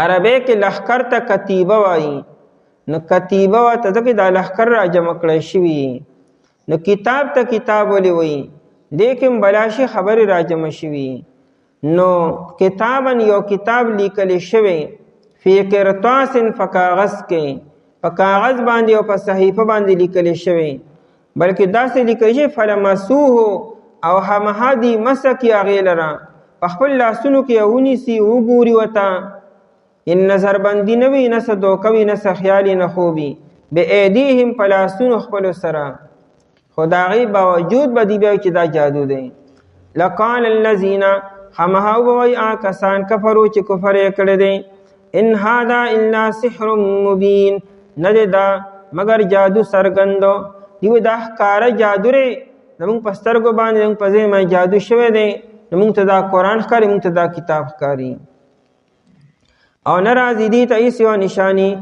د آیتونو د رب د دینه مګر ودې پای پورې چې مخ اړوونکي وي مخ اړوونکي وو پس یقین دي دروغجن ګڼلو دین حق لره هر کله چې رایې دي ته په زر دا چې رابشي دي ته خبرونه د هغه څه چې ودې پای پورې چې ټوکې به یې کولې آیا دي نه دي کتلي چې څومره هلاک کړي مونږ مخکې دینه دا زمانې د خلکو نه چې مونږ قدرت ورکړی وي ته په ځمکه کې هغه چې مونږ قدرت نه درکړی تاسو ته او مونږ لېږلو اسمان لره په دې باندې ډېر وریدونکي او مونږ ګرځولي و نهرونه چې روان به ولاندې د هغې نه پس هلاک کړو مونږ هغې لره په سبب د ګناهونو د هغې او پیدا کړو مونږ وروستو د هغې نه قوم بل لره او که چېرې مونږ نازل کړی په تا باندې کتاب لیکلی شوی په کاغذ کې پس همها مسه کړی به دي هغې لره په لاسونو خپلو سره خامخا ویلو به هغه کسانو چې کفر یې کړی دی نه یې دا مګر جادو څرګندو